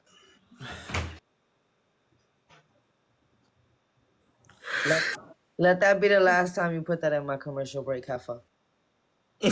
I love my family. I really do. That Um, was mad narcissistic. so listen, it's halfway there. What have we learned, man? What have we learned thus far? What have we learned? We've learned a lot. Have we? I mean, it's up to the people. I mean, I know I learned a lot in the last 2 weeks. I learned a lot in here. Kathy brought the smoke, okay? And I appreciate her 100%. I appreciate you 100%. She brought the smoke. So, and all the information that she brought in, I'm pretty sure a lot of people took a lot out of this. And we're not even done yet. We're not even close to being done. We still got an hour and I some do change. want to add something if I can. Go for it. With the narcissist, when it comes to relationships, narcissists, they have a need to be the thing in the relationship. It's about power. It is a major aspect of their, in terms of them relating to their partner, whether it's the man or whether it's the woman. And the thing is that if they, and there's this mask that they put on in the beginning to get the person first off. Right. And then, but eventually, because they are very good at, putting on and performing and things like that to get a person emotionally attached to them. But once they get into the relationship or they get into the marriage, and then they already know that the agenda is to, if this thing is a relationship of equality, you look up to me and I look up to you and all of that. But with a narcissist, they need to be where you look up to them, where they have the power. And if that does not exist, then that's when they'll start kind of moving into these behaviors where they're trying to berate you and demean you and to denigrate you and do all these things so that they are the power person in the relationship, because that's where they're comfortable. Right. Yeah. And so that's why you see them, they're as emotional abusers, not even necessarily those who are physically abusive, because some people can be physically abusive and not be narcissists. They just need to control themselves, okay? But a true narcissist, it's not about even the physical, it's about the mental and emotional. It's about demeaning, degrading, denigrating, berating. It's about destroying you as a person, destroying your self-esteem, your self-worth. And all of that is even about making you, sometimes that can even turn around where that person becomes very dependent on this person, mentally and emotionally, and then they'll start, because of the fact that they remember when this person love bombed them and made them feel like they were so special. So this person will sometimes hold on because this narcissist may, apologize, oh, I'm sorry, and all of that. as this cycle to wheel you back in, and the person is thinking, well, I will forgive him because they're holding on how he used to be and all of these things. So it is, and there is normal when you deal with a person who is just a normal guy, just a regular normal guy. He's not interested in degrading, berating, denigrating, just completely just destroying you as a woman or as a man. And when you're in, and especially when you're in a relationship where the woman is the narcissist, where a woman is a narcissist, it can be really bad because women have a woman can really destroy a man, and if she is a narcissist, it can be a really bad thing to break a man. So I want to ask a question, right? Because we still haven't even touched this part of the conversation. Having a child with a narcissist, whether it be the man or woman. Mm-hmm. Because a lot of people, like you said, it's very rare to deal with a true narcissist, right? It's very rare. You don't really see a true narcissist. Like you see traits here and there. And when it comes to having a child with a true narcissist, right? Mm-hmm. How difficult is it for somebody to escape that situation?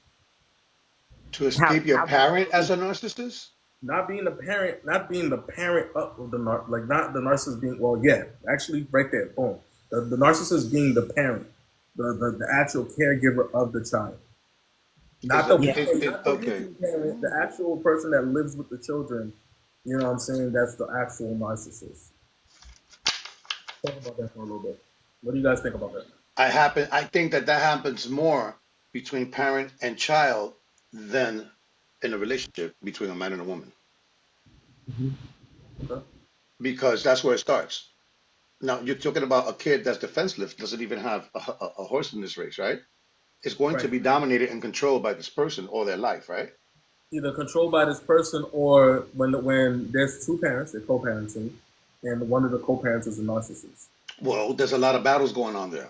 You understand what I'm saying? So again, a lot of this builds from this, and it also has to do with the interpretation, right? Like if a child is going to interpret things in a certain way, right? And they could believe that for the rest of their lives, right? Until they know any better or been exposed to something different, right? So Okay. that becomes that person's norm. So again, I'm going to say that narcissism is not something that happens overnight. Okay. It takes time to develop. There's a process to it, right? Because you could lead as a narcissist, or you could be triggered into having narcissistic behavior, right? There's people that actually size you up when you meet them. They're already like, let's see how I could be facetious with this person. I know about these things because the energy what that people are talking about, the energy, you could feel somebody's intention, man. Because a narc is, like I said, he's burdened. You know, he's the person that's like, I have to fish and reel and look for more victims. Right. Is that, and that's what, and if I must say, this is interesting that I'm taking notes, but I'm actually associating narcissism, the lack of the information that's out there about it, and how people are taking the word submission or being submissive in the same realm. You're Because good. If you want to come up, Abby, you can come back up. does that make any sense? Like, if you can relate narcissism to the same way certain people feel about submission, how submission is not relinquishing power, it is not giving up rights, it is not even bowing down. It is accepting the fact that whatever's in front of you may be able to guide you or lead you or teach you something, as opposed to trying to tell you what to do. You understand what I'm trying to tell you? So there's a little link in there somewhere. Think about it. There's a link in there Is there an somewhere. association to that? Yeah, there's a link in there somewhere. Hey, Right. Jazzy. Whew, yeah. So if we Okay. can, my best friend in the comments said that he doesn't blame the narcissist. He blames the person being gullible enough to fall for it. And we were teetering on that before, where someone had mentioned that they don't want the victim to be blamed. But I think there is a certain kind of like self-development, right? We're talking about accountability and all that. There is a certain level of self-development that can help you avoid dealing with a narcissist, because you already have the tools necessary to stand on your own. When you see these things, when you see that darkness, when you see those moments of grandiose and they're trying to weigh you down and make you seem like you're crazy, you can kind of recognize that if you've done enough self work. Right. I do want to say this as far as with the narcissist that people don't understand. Because I hear, as you were saying, falling, women have to take a responsibility for falling for uh, the uh, the narcissist. But what you have to keep in mind is that what narcissists can be, in fact, they're known for being quite charming. They're known for being upstanding in the community. They're known for having a certain persona, and but yet they're monsters at home. They're really good And at it. so and so and so and so the point that I want to make is that the woman doesn't even know that she's even dealing with one many times, even until she's well within the relationship, and even sometimes until she's even married. That she may not be aware of what's even coming. This is So true. just want to keep that in mind, because narcissists are very calculating, and a lot of them know that their behavior has an impact, negative impact, and so they know that if I come out and just be who I am, I'm going. She's not going to give me the time of day. She's not going to give me the time of day. So they are aware that they have to put on a certain persona just to get someone even to be in a relationship with them. So I just wanted to throw that out there. There's this the perception that he was She's a right. narcissist No, when no, you met him. she's right. She's right. He was a narcissist when you met him, so you shouldn't have married him or Yeah, whatever. You should have known better. You should have, she, it's your fault, or whatever.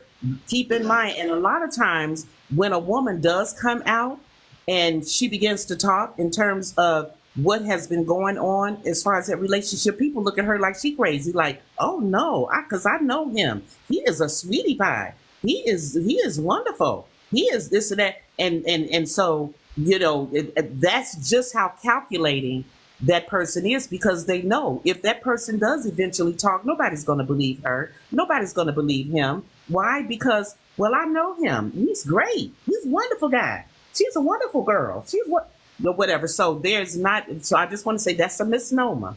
That he shows his narcissism in the beginning, so a woman should know better. So just wanted to drop that in. And just to piggyback off of Kathy, you are absolutely right. My ex was the most, I mean, kind person, giving amazing. person. His parents literally put him on a pedestal. I mean, worked in the community, just did fishing, was just the best person. And it was like, almost like it took me a while to come out and say something, because I felt like people would have looked at me like I was crazy, like I was the issue. And like I would talk to my dad about it, and I would just like, tell him like I feel like I'm going crazy. It's almost like you're going crazy, because it's like everybody's looking at you like, no, that's not who he is. And I'm like, please, like I could tell y'all, like, if you guys were a fly on the wall in my household, and just the emotional abuse that me and my kids go through on a day-to-day basis. And they're like, no, he can't. He's not like that. It's like, really, like you literally feel like you're crazy. You're right, and that is the job, is to derail you so you're off balance. Because when you're off balance, you don't think straight. You know what I'm saying? So they'll do anything to tip you off balance. And I'm gonna tell you something about narcissist people. They put in the work. They're willing to put in the work. They are willing to work on you. You are a project. You are their project.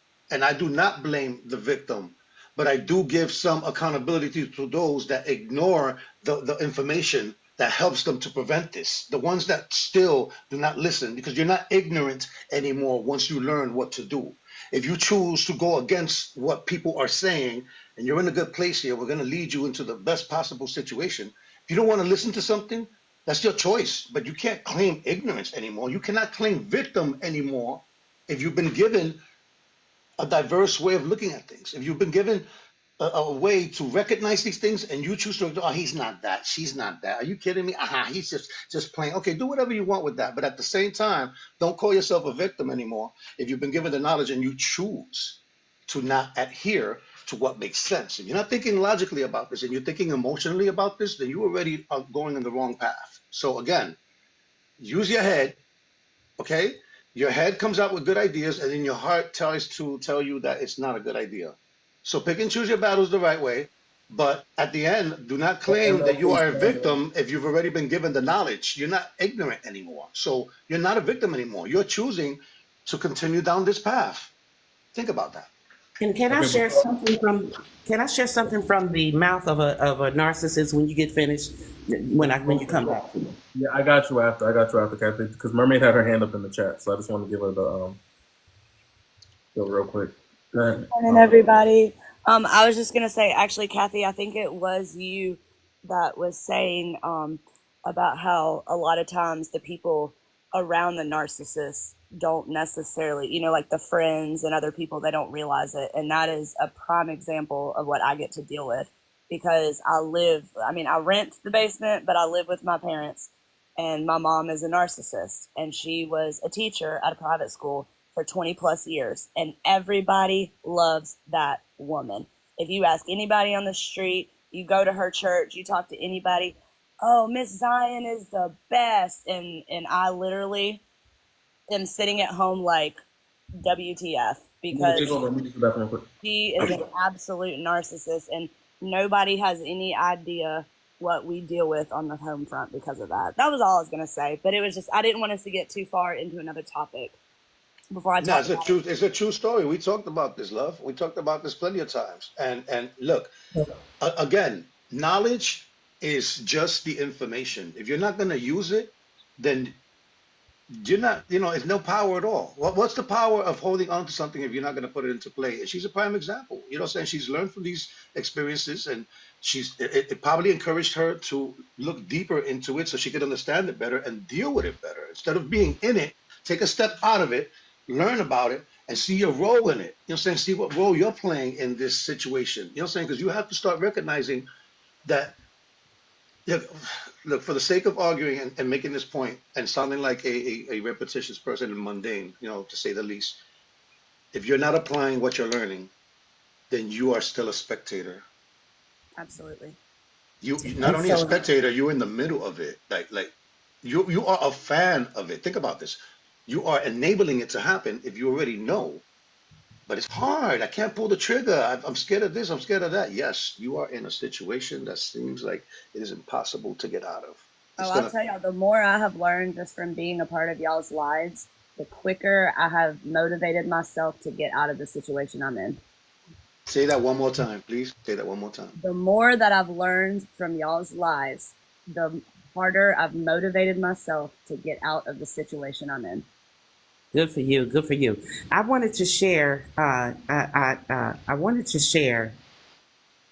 I was listening to. This is out of the mouth of a narcissist.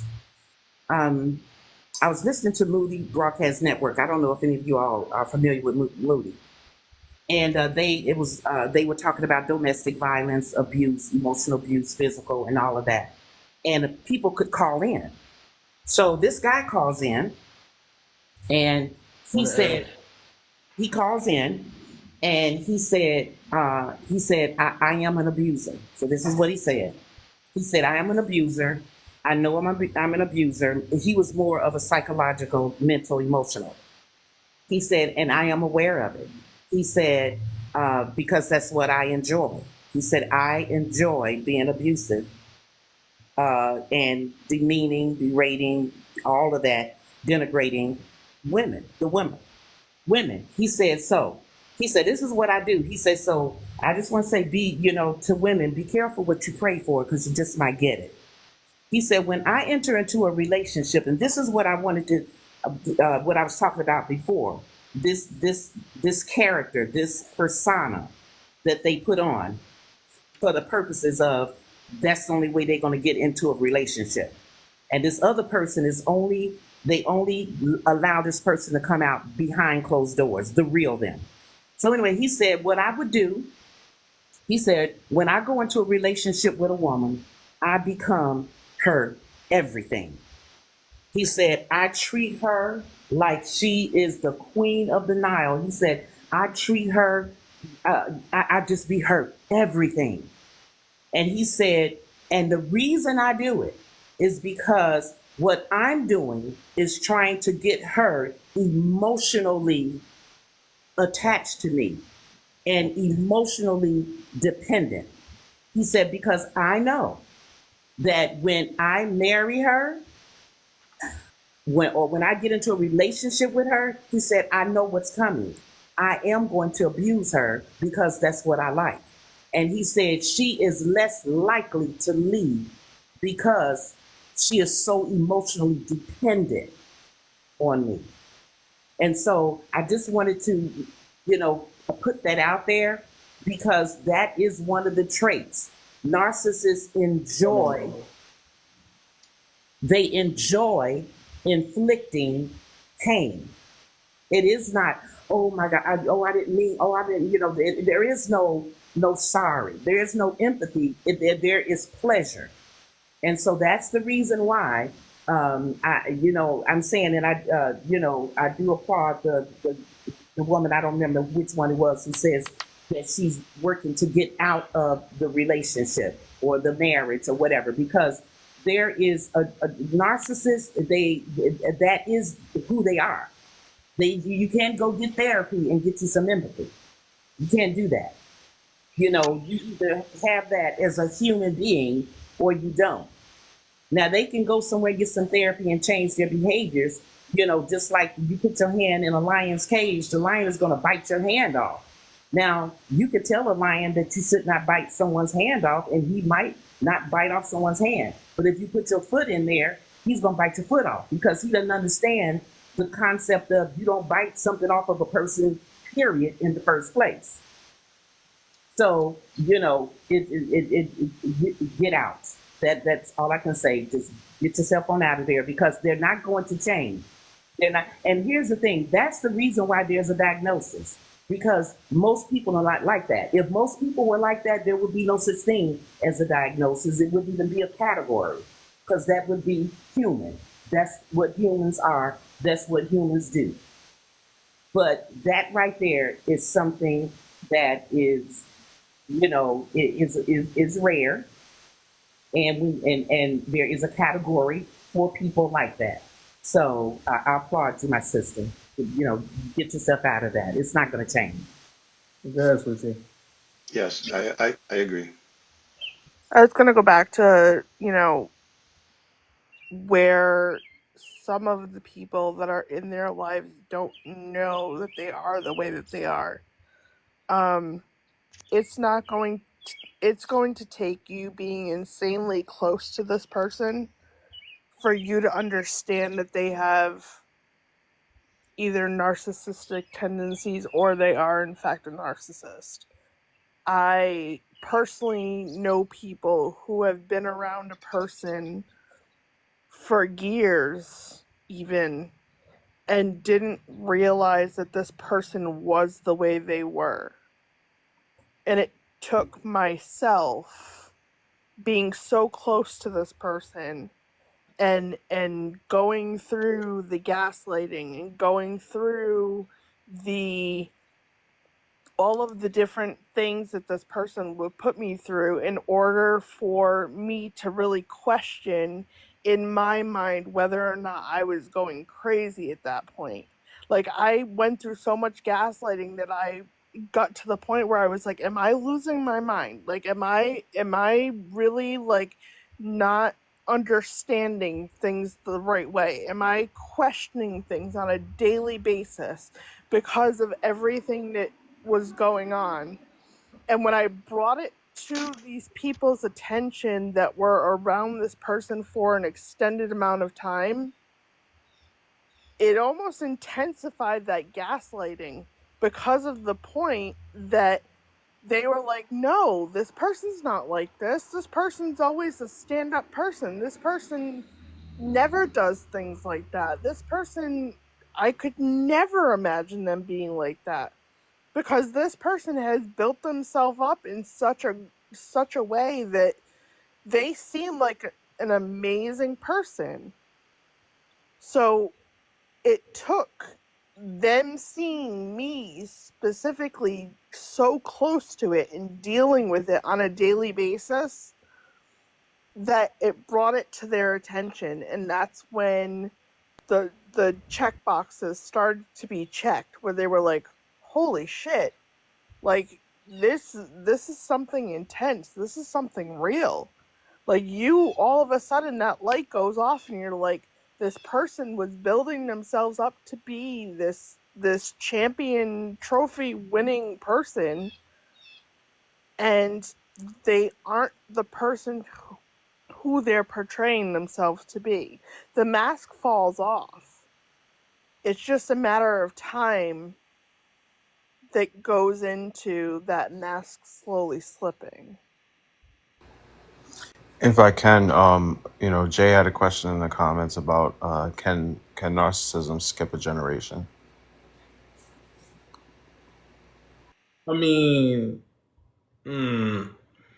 that's a touchy one. I'm not too sure. I Right, think because that tied into being involved with the parent of a narcissist. Like, No, no, even right. though, no. Hold up. Anything can carry on, and anything can be stopped if you are aware of it and what to do with it. So that question is a little off. You have to rephrase the question if that's not what you wanted to find out, because that can apply to anything. So we're not going to do that. Yeah. We're not going to play the word game. So if there's a better way to illustrate or express that question, please. But that is not that's a very vague question. We're going to be Yeah, specific at this point. that's why I was just like, but y'all wanted to know about the relationship aspect of a narcissist, and this is the perfect person to have this conversation with. So I'm gonna give Relationship Gumbo the floor until we get to the part where we give the tools and tips on how to escape a narcissist. So Gumbo, go for it. Dun, dun, dun, dun, dun, Oh, y'all need dun. y'all need to stop it. Happy Let's Saturday, go. everybody. What's going on? Happy Saturday, my brother. So what Kathy was saying about the emotional attachment, this is probably one of the most important pieces to this puzzle. And we have to understand that narcissists are also people who have trauma, who have things that have happened in their childhood that created this person, right? That person is uniquely qualified to identify the trauma in you. So they're going to find people who have deficits that they can exploit. That's why most of their tactics work so well. The emotional attachment is the goal of most predatory and manipulative behavior because it is the fastest way to nullify your boundaries if they exist. It is the easiest and the fastest way to mute you down. This is why when the emotional attachment happens, and normally it happens very quickly. Why? Because you're broken too. So it's going to happen really fast because you're in need of something, right? It's going to happen really fast. And when it does, they don't have to be as crafty anymore. Always, I appreciate you, bro. They don't have to be crafty anymore because you will fill in the lie for them because you're such a believer in their whatever the thing that they're selling you, right? So now it looks like they've been the perfect person for a year when they really only had to be the perfect person for 30 days, right? So for the rest of that year, you think that everything's cool, but your boundaries have been replaced with trust. And you should never relinquish your boundaries because your boundaries protect the integrity of who you are. The people who have the least amount of boundaries are people who have their own things that are unhealed, people who are more empathic, people pleasers. You will always want to fix them. You will always want to see the best in them, even when you're being destroyed. Because being destroyed isn't good enough for your radar to go off to say you need to leave. And even if it does, you don't have the strength that you need to leave because you didn't have it before you met them. Right? So I don't victim blame, but I identify what the victim goes through, not in the relationship, but who you were before the relationship. That's where the meat and potatoes are. If your boundaries held up, if when the hurt happened, if you had the strength to leave, you would have, right? So now the work that I do is we identify why the strength wasn't there, right? And that lends itself to something that's probably been there your whole life that's unresolved. So the narcissist, what I always tell people is your trauma leaves clues and the narcissist will find it. They're going to test you. They're going to test your. Say that again. Say that again. I don't even know what I said. I'm on a roll. He said your emotions and your things leave clues, and the narcissist will find it. They will find it. Your trauma leaves clues. People don't realize it. You think you're strong, right? You think you've done here's the thing. Most of us were never taught how to heal from things, right? Our parents probably didn't even know how to teach you, right? So when you need to heal, you don't make the choice to heal, you make the choice to cope, right? And sometimes your choice to cope is in another human being. You're going to throw yourself back out in the dating pool and pick someone who fits what you need in order for you to make your traumas feel better, right? So then you end up with someone in your neediness for that needs you to be like that in order for their tricks to work. They're going to find the soft, mushy points because from the first conversation, they're going to see what you will and won't do. She's supposed to say no when I tell her I want to come by her house, and she said yes. Okay, cool. Boundary broken. Okay, she said that she don't kiss on the first day, but you just seem so nice. I'm just going to do it just for you. Broken. And they're going to have these little breaks until they realize that they might have got through 4 of them. The rest of them is going to fall because now you trust me. It doesn't take long. So now your trust becomes infatuation. It becomes, oh my God, I like this person. Oh my God, we've been on the phone for 6 hours and it feels like I've known you all my life. When you know in your heart of hearts, there's still a stranger.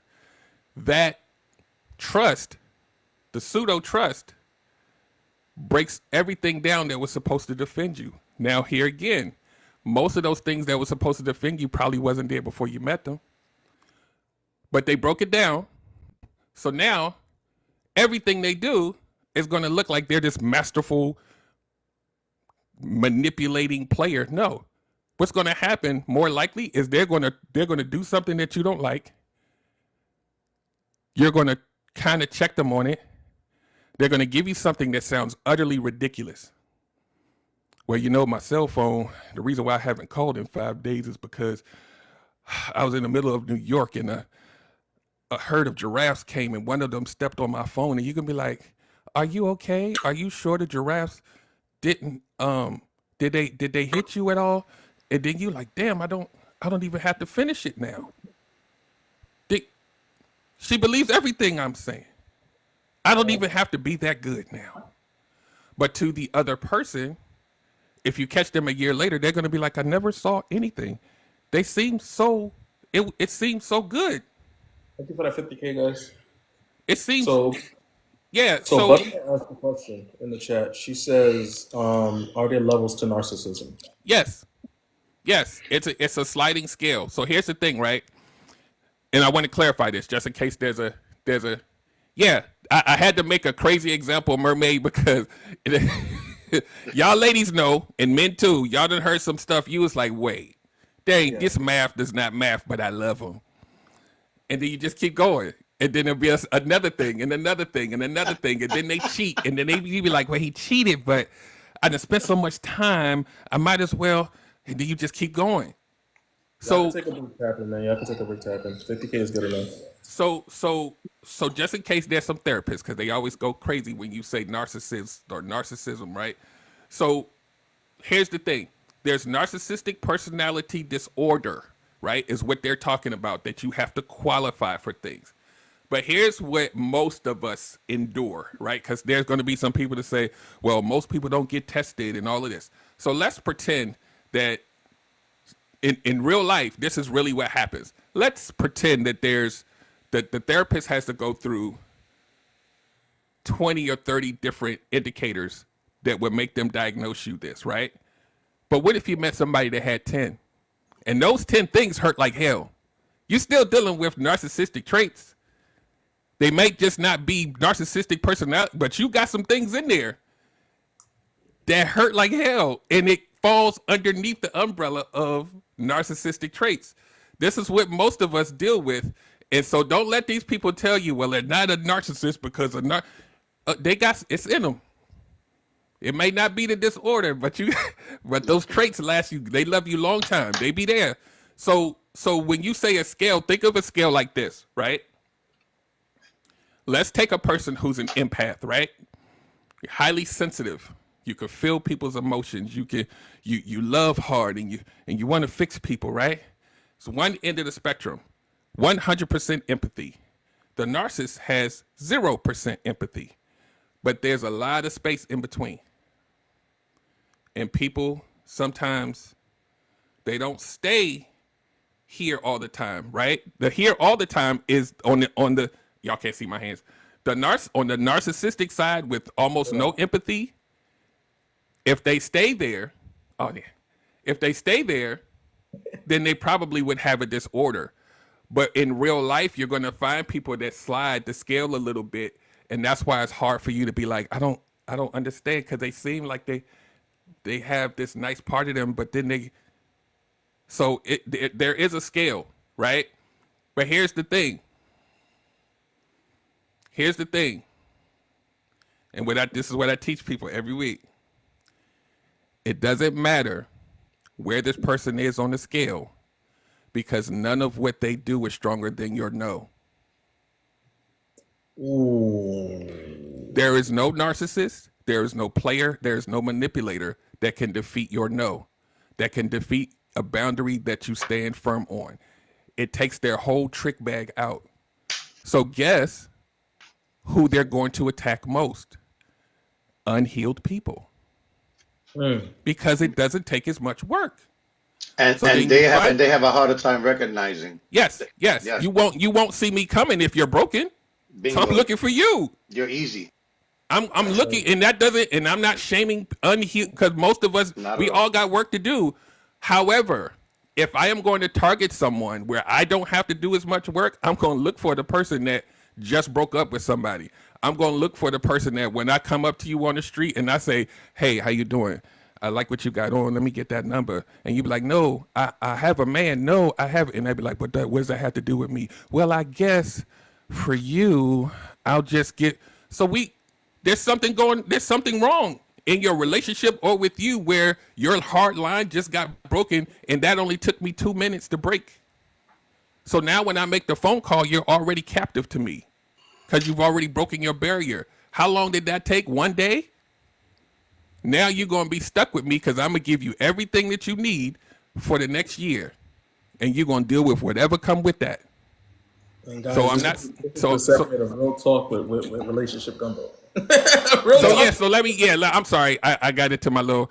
No, you're good. You're good. No, you do Also, what you do. You understand? also, coach, the one thing that I will point out is when they do prey on these weaker people, it also amplifies their Yep. trophy championship Yep. status. Yeah. So it builds them up even more to break Yeah. that person down later on, which gives them even more power. And they Yep. thrive on that power. Yeah, They build on yeah. that power. They use it to their advantage, and Yep.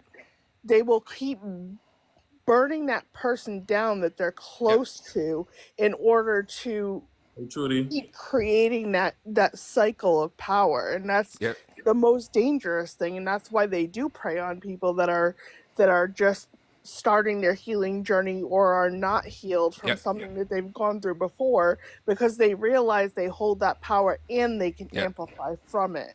Yeah. That control, that need for control and power is like air Look, to a narcissist. They need it. I tell you what. The whole thing is that there is nothing like a confident narcissistic person. Okay, nothing like a confident one that knows what it takes. Because this is now. thriving on what they Yeah, do. I This is, got you. I got you. but I wanted to say something real quick. You touched on something, Gumbo.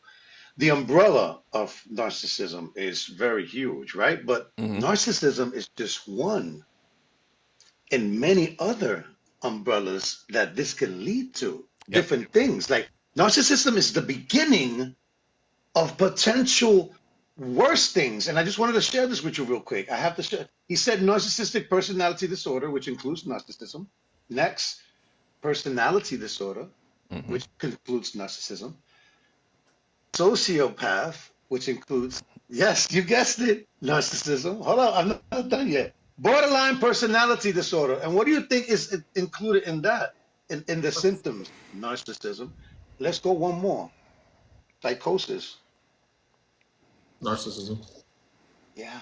So So let it's, me. yeah, so I'm just saying that narcissism is small. Look at how many facets there are and moving parts to narcissism, right? But narcissism is just a small spectacle of the entire mental health universe, ladies and gentlemen. I just want to give you a Before we, perspective of the matrix of this. You know what I'm saying? before we go down that rabbit hole, we do have a new person in the box.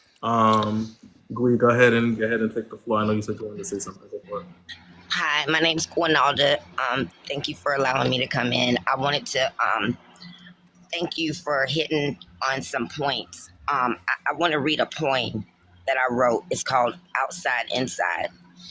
Outside people see me as happy and carefree. Inside I feel sadness and pain. Outside I feel loose and playful. Inside I feel drawn up and tense. Outside I feel families together. I see families together. Inside I'm by myself wanting my family. Outside, I feel love from other people. Inside, I feel nothing. And that is how I felt for so long that all I could do was write it down because I had nobody to go to talk to about it. You know, it was little things that you would think that you would notice, but like a video that is for people for outside, you know, not to break into your home. You would think that's what it was for, but he was watching me inside. Like I didn't realize that he was looking at everything I was doing in the inside. Like that is narcissistic. Also he also he I'm sorry, hold on y'all. No, you good. You good. It's so hard to get away from a narcissistic. I've dealt with it for 30 Okay, I'm years. back. That was my mom. I apologize. You And good. You good. and like when we got together, he was like, my phone wasn't good enough. I don't need an iPhone. I just need a phone to pick up, and say hello or whatever.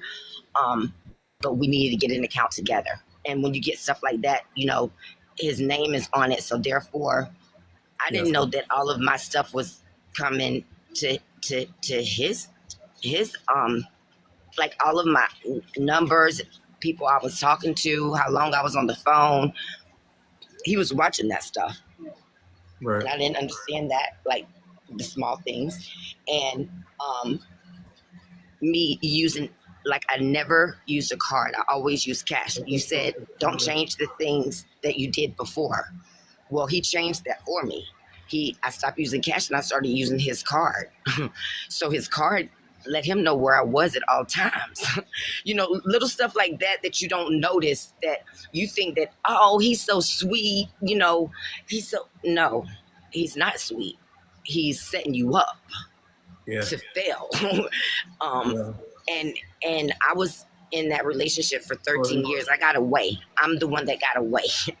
um I'm so thankful to God giving me the strength to say I belong and I believe in myself and I love myself enough to not be down talked to or downplayed. But he was also on mental illness drugs, but he's never talked to a psychologist or a psychiatrist.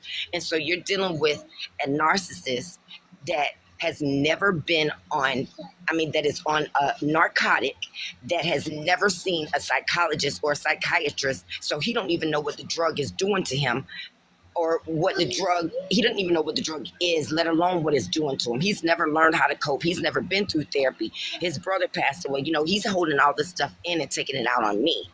But in the end, I saw all the little things added up to be big things. And And if you don't save yourself, he's not going to save you. He's going to keep digging you deeper and deeper into the hole that he's dug for you. And I mean, it could be a real hole. And I mean that literally. I'm not trying to be sarcastic or anything. Today, people are digging them holes and putting people in them. And your life is way more than that. It's just way more than someone taking and abusing something that your mom, the gift that God gave your mom to protect, and now they can't protect you. You need to get away from it. All right, and can I throw something in? I do want to throw something in there. And relationship coach, you're just dead on. But I do want to mention the narcissist who is not attracted to women who are genteel and docile and things like that. There are narcissists who are more attracted to women who have confidence, who are strong women, who who's successful, who's kind of got her act together and all that. They are attracted to her because they're the kind of narcissist that like a challenge, to get a woman like that and then chip away and just break her. It's the joy of the breaking and the challenge of breaking a woman who is confident, who's sure of herself, and all those things. So there is another aspect of the narcissist. So some are more attracted to that woman as well.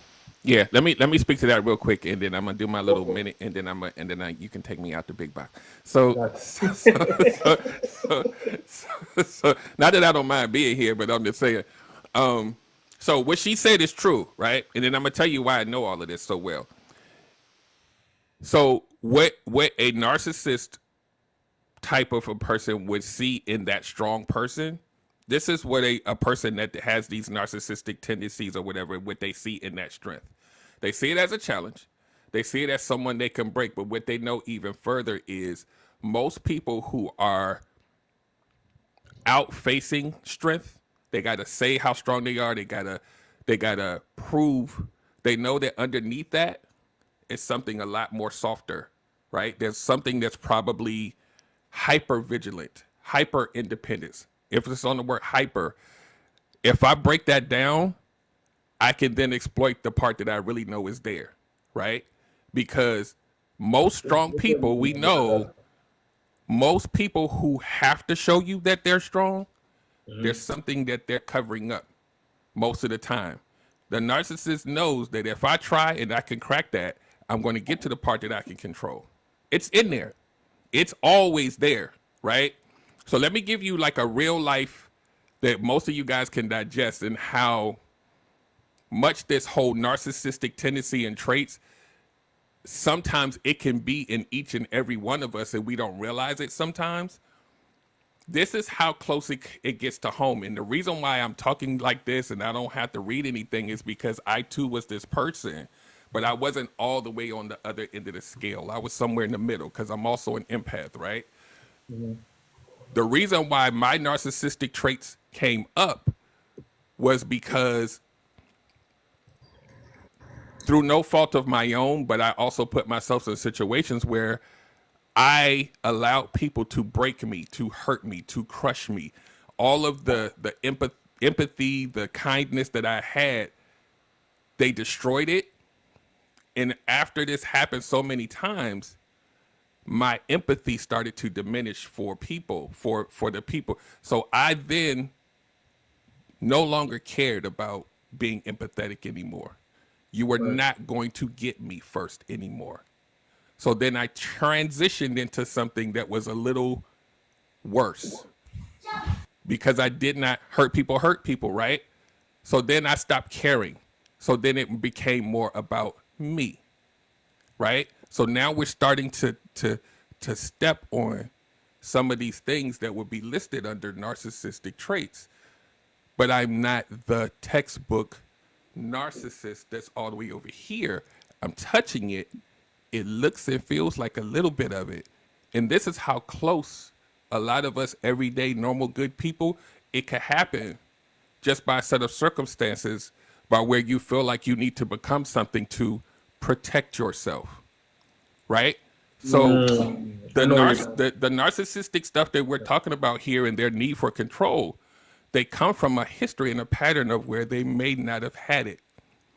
They may have had a childhood where they were criticized a lot, and now they need to live a life where they can't be criticized. So it becomes like air. You cannot see who I am because then I am up for criticism. Because if you notice, anybody who's dealt with a narcissist, you tell them they're wrong or you tell them something they need to fix and they go ballistic. It's a part of their DNA. It's been in them. They can't take it.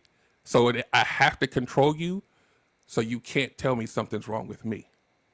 Right. And that I will fight tooth and nail for. I will hurt you for. I will abuse you to make sure that you never see me. Because if you see me, then I am weak. Then I am that little kid that the parents said that you didn't do anything right. You're no good. I don't ever want to feel like that. So I'm tapping. This is not me, y'all. I'm just saying this is how a lot of it is born, and it becomes a part of their.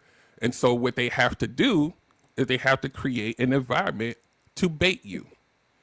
So this is why a lot of times when you see people who, I'm trying to be TikTok friendly, who are serial unalivers, who are these horrific abusers, when you go around the neighborhood and ask the neighbors and ask the family, they'll be like, oh my God, they were just the most amazing, sweet person. Like he takes care of kittens for a living. And I don't, it's because they have to paint that so that when you start screaming, no one's going to believe you. Right. It's really sick. But the origins of it is protection of themselves. They have to control the environment so that they don't get to expose that stuff that they never worked on. So I hope that makes sense. I'm done, y'all. Nah, it makes shit. The amount of sense that you're making right now is Hold on a second. unfathomable. I'm going to be completely honest because even have dealt with this when I did, it's like you're hitting every single point dead on every single time. And it made so much sense that like they pick on the person who is at their lowest low. They pick on the person that's at their lowest low, but when they pick on someone that is very successful and has all of these accomplishments, that's the biggest buck to them. They're a hunter, and that's the biggest buck. When they can take out that biggest buck, the biggest one that they can find, they've succeeded in yet another accomplishment.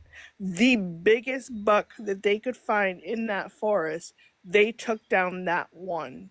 So it makes complete sense when it goes from both ends of the spectrum. When it comes to finding the empath and finding someone who's highly successful in life, because that's their championship goal to take down. So Resh asked a question in the chat, and I'm gonna answer it the best way I know how. Right? Because in here we breathe, we live, we exercise self love. This is what we do here. Everything that happens here is pertaining to self. The things that we have to avoid, the things that we have to deal with, is all pertaining to self. This conversation right here, the only reason why I did this because it was requested by my brother. Because he said that he wanted more information. He wanted to kind of spread the awareness of what's going on. So I said, I got you. The platform is perfect for this because we do need to spread awareness when it comes to mental health or what a narcissist does. And the way to avoid just being near a narcissist. But to answer your question, Resh, the best thing you can do is love yourself. Have self-love. Build that boundary, build that connection with yourself to such a high capacity to a point where a narcissist can't even reach you. Go ahead.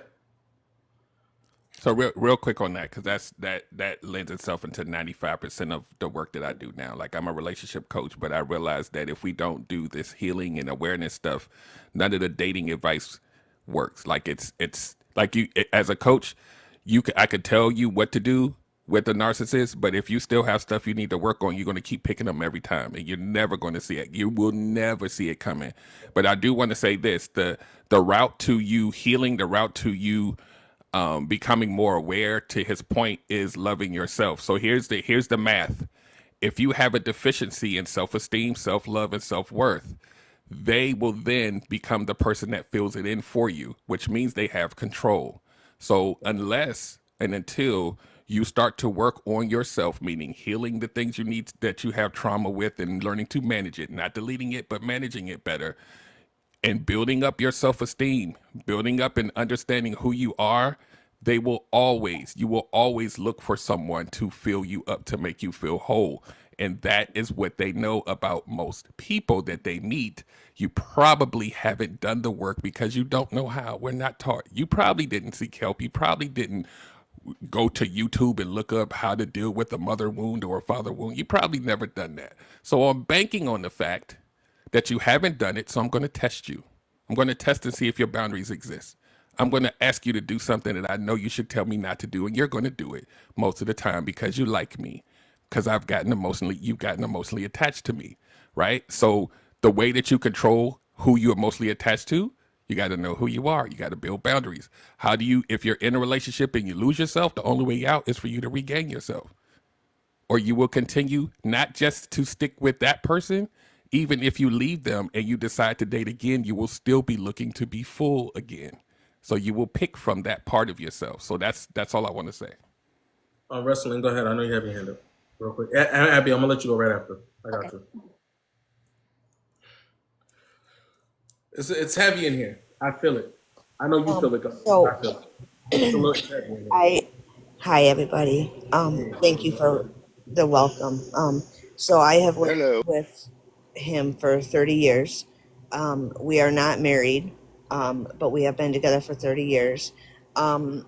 If something goes wrong, he blames me. So, like for instance, he has a blow up kayak. It got a hole in it, and it was my fault. He yelled at me. He took it out on me for like a week straight. It was my fault. He doesn't come out and say the word, but he'll pretty much tell me I'm worthless without telling me I'm worthless. He has one friend, and I have a lot of friends. He doesn't want me to have friends. He doesn't like it when I go places.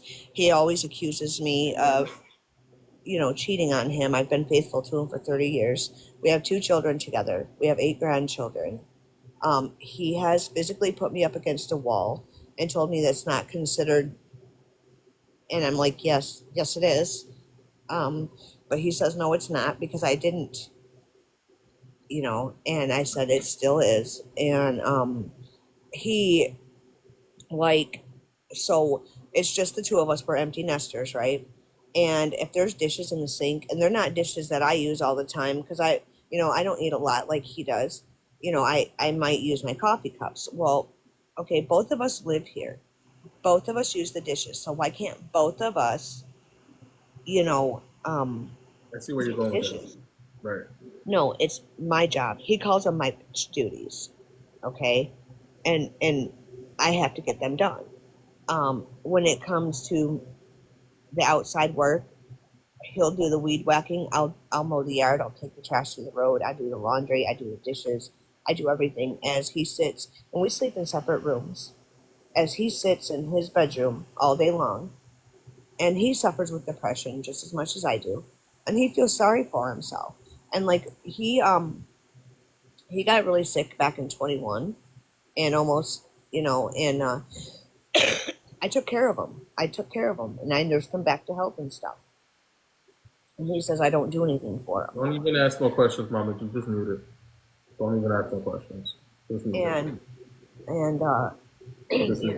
And so like for instance, today I'm gonna go with my aunt. She's picking me up here in about a half hour, and the first thing he says is, "Who are you gonna go meet up with?" Nobody. I'm not meeting it. My aunt's in town. I'm going to hang out with my aunt. What part of that, don't you understand? He got mad at me one time because one of my adopted sons that grew up with my kids gave me a hug, and he said it was considered cheating because I hugged him back. Yeah, that right there, truthfully, is a full blown narcissist. That's exactly what you're doing. That's a full blown narcissist. And if There's not even little traits or nothing like that. There's like he's like the it guy. Like you know what I'm saying? That is the it guy narcissist. That's it. He's 100%. There's no way around that. There's no way. The and if I thing about the thing about you having friends is when you become close to these friends, you open up to your friends that you do trust and you talk to them about the experiences that you have. The reason why they don't want you to have friends is because when you trust those friends and when you open up to those friends and you tell them about your experiences, those friends are going to point out his flaws to you and make you more aware of what you're being trapped in. So, what they don't want is for you to gain that knowledge, gain that self awareness, gain that control over yourself, because that automatically puts them in the depletion of control. And that's the thing that they're most afraid of, is they're most afraid of losing that control. So having people close to you that will recognize these flaws and say, hey, you're being gaslit or you're being verbally abused or whatever the case may be, they don't want people to point that out to you, because once you start to gain that awareness and that understanding that you're being taken advantage of or you're being verbally abused or whatever the case may be, then you start to gain the control and self-confidence in yourself to leave that situation. So they don't want you to gain that because they're afraid of losing that no, control and losing the control oh that yeah, they have over you. and I don't know how good they are. like so last May, a year ago, last May, I graduated from adult ed with my high school diploma. I was 48 years old and graduated with my high school diploma. And the one person that I thought would say, "Congratulations, way to go," you know what he said to me? It's about time, or something like that. Mute your Anyway, mic. but it's not what I expected. You know, I didn't get the "I'm proud of you, way to go." You know, that's what he said to me. And another thing that he really um, he really has a problem with is, so growing up when I went to I was a straight A student, 4.0 GPA, everything else. I dropped out of school, but I'm very smart, and I'm very smart.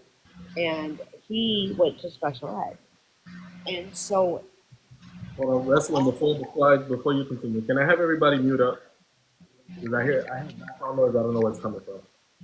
he will ask me like how to pronounce a word or something, and Just then mute your mic, bro. Just mute your mic.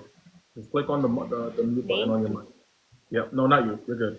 Because you're talking. You're good. But like he'll ask me how to pronounce a word or how to do something, and I'll show him how to do it, and then he'll get mad at me and angry at me and be like, "You're calling me no, I never said that word. I never said you were stupid." Just like he'll say, "You hate me. You hate." No, I never said I hated you. I, you know. So he always tries to put words in my mouth and say things that I didn't say, and It's tough. Yeah, bro. it's tough. And and all my friends are like, "Well, you need to get out of there. You need to get out of there." Yeah, but see, what you don't understand is it's not easy. And I don't make enough money because we're both on disability. I don't make enough money to live on my own. I've never lived on my own. I wouldn't know the first thing about living on my own. I mean, I know how to take care of myself. I can do domestic chores and things like that, you know. But I've just never lived alone. I don't own makeup. The way I dress, basketball shorts, t-shirt, that's what I wear. Because if I wear anything else, I don't even own a pair of jeans. Let me tell you, I do not own a pair of jeans, because if I put on a pair of jeans, it's who are you trying to impress? I put on makeup or do my hair, who are you trying to impress? That's what it is. If I want to go, like we like to go fishing, I like to go fishing. If we want to go fishing, I have to do you a favor. I have to do him a favor. Or Not if easy. if I don't do what he wants me to do, then I'm a worthless piece of you know what. All right. So, all All right, so we got a half an hour left till the show's over, right? Abby, I want to give you the floor because I know you're waiting. So go ahead. Okay. And congratulations on getting your diploma. Thank you. That's an awesome task. My question is for any one of you, how do you co-parent with a narcissist without it trickling down to your kids? It did. My son treats me, the way my son treats me is the same way that his dad treats me. So I don't have a relationship with my son right now. My daughter is not, my daughter though, she's different. She's really protective of me. But my son, the way he talks to me and the way that he treats me, um, like he told me that he was going to drive his vehicle through my house because I refused to give him the title to it because I told him the way he treats me, I'm not gonna sign the title. And so he made me feel like this big and told me that I was a bad grandparent, I was a bad parent, I'm a horrible mom, I'm this, and this. And so it did trickle down to him. I've only got two children, and my daughter though, she's not that way. My daughter is, but here's another thing that some people don't know about a narcissist is some of them, like you said, some of them could be the best people in the world, hi to everybody, so on and so forth. He is more, he's real quiet, real laid back, soft spoken, but I'm glad you brought that up because I know all everybody was talking awesome. about the high regards, like the narcissists having high regards, high quality, the high achievements and stuff like that. There's the quiet ones. The quiet ones are the worst ones Yep. because you don't see them coming. Right. Because you don't see them coming. You know what I'm saying? Because they have a very they're good at observing. They're very good at observing Yep. and looking at what needs to be looked at. Exactly, Santana, covert. They're definitely very good. They know how to hide. They know how to really like observe things, and then when it's time for them to strike, they're like a viper, just ready to strike at any given moment. If he misplaces something and he can't find it, he gets mad at me like it's my fault. Like you took it. No, I didn't. Wrestling, Yes, wrestling. yes, ma'am. Yes. Now I'm a holding strategist and an emotional wellness coach. And if you are, accepting of it, I would like to offer you a session and no charge free. Because if you have a narcissist in your life, and given the situation that you're in, you were talking, speaking financially, there's a financial dependency there in your situation. And I would like to talk to you about how to navigate a relationship where that person is in your life and that's is going to be, because there's a way to navigate that. Because I'm hearing some things from you that is kind of, I'm hearing that you're participating in the dance, so to speak. Okay. So so if that's something that you're open to, go ahead and message me, and we'll be in touch. Okay. Okay. I love that. Thank you so much Okay, I for that. see you. I'll send you a follow. I just sent you a follow. That's Um, beautiful right there. I love that. but Thank you for yeah, that. so it's really tough though to deal with on a daily basis, and I mean, like for instance, I have major surgery coming up. I'm having a hip replacement done, and his words to me were, "Who's going to take care of you?" Man, they try to guilt trip you. That's Oh that yeah, guilt trip. like Go if ahead, go I ahead. I won't find. I will ask. I will literally. So I will literally ask somebody or try and find a ride to one of my appointments, and then he'll get mad at me and be like, "Well, why didn't you ask me?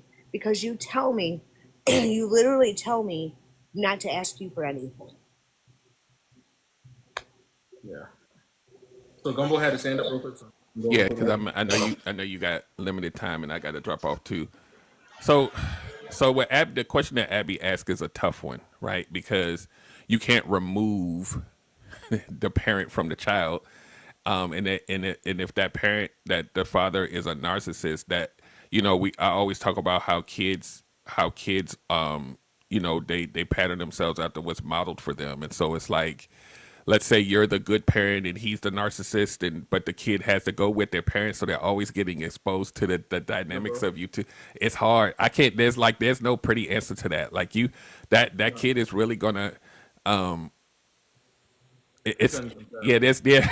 I don't think. I don't even know if there's a good. I don't know There's if there's no a yeah. there's no answer to that question because it's never been solved. Yeah. That's the thing. It's never been solved. So, all right, all right, all right. Because we've tackled so much here, right? We've hit so many topics. We've hit so many points. But the most difficult part about this is the title. The reason why I named it the reason why I gave it the title that I gave it is because that's the most difficult part, right? Because there's so many things that go into it. There's financial things that go into it. You have to find a support system that's able to help you get out of it, right? On top of finding a support system to get out of it, you have to find a way to create the boundaries where they can't reach you in any way, shape, or form, right? In any way, shape, or form, they can't find you. You have to create that boundary where they can't reach you. Now, the most difficult thing about it is if you have kids, Lord Jesus, that's a fight, right? Because I know nobody wants to say it, but I'm gonna say it out loud. You have to make a decision between you and your child if you are not the sole, you know, parent. If you're not the sole parent and you're the co-parent, you have to make a decision on what's more important, your child or yourself. And that's a difficult decision to make. That's a very difficult decision to make. And it sucks because you have to either make the decision on, can I get me and my child out of this? Do I have enough energy to pull both me and my child out of this at the same time? Or can I pull myself out and then go grab and get my child after the fact? You get what I'm saying? Right. Like there's so much that goes into that. And for the people with children that are dealing with this, I pray for you. I'm gonna pray for you as much as I possibly can because truthfully, there is no right answer to that situation right now. I can't give you anything. I'm not even gonna try because I don't know the answer to that. I And how I also have it set up, I'm sorry, how I have it set up. So, like, my kids are with me, most of the time. I end up moving out of there, end up getting my own place, have this set up really good for us. But my second son loves his dad. Um, he, it's hard because every other weekend he's with his dad, and every time he comes home it's almost like I have to unbunk whatever happened at his dad's house for the weekend, and I have to like check him like, nope, we don't do that here. Nope, we don't speak like that here. Nope, we don't. And then he's like, well, dad does it, that this that, and I'm just like, well, I'm trying to teach you the right way. It's like, I'm not trying to bash his dad, but it's so hard because every time he comes home, like especially in the summertime, I fear long vacations with his dad. Because now when he comes home, it's like, okay, no, I have to unbunk all of this stuff that he's seen and he's thought and uh, it's not easy. You know what's It's crazy? not easy. You know what's crazy? And this might sound weird, but a narcissist, right? When it comes to you, the most terrible person in the world. When it comes to their child, they will not show those behaviors to their child. They'll be the best fucking parent in the world when it comes to their kids. Yes, yes, That yes. and a lot of people don't realize that, right? They will That's the give their, cloak and dagger. they That's will the give their cloak and dagger and the bait and switch right there. That's what the they will give their kids the world, right? A good narcissist, a real good narcissist, will give their kids the world. Will treat them like they're above it all, right? But when your kids come home, if you know your child well enough, you'll be able to see the traits.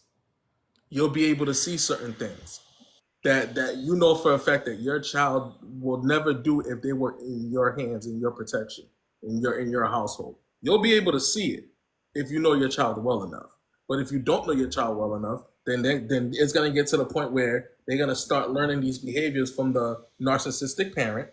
They're gonna start doing certain things, but you're not gonna catch it until it's too late.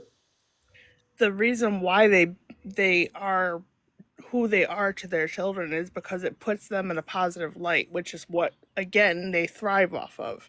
So when they put themselves in that positive light and they become the best parent to their child, it also gaslights their child into thinking that you are the problem, not them.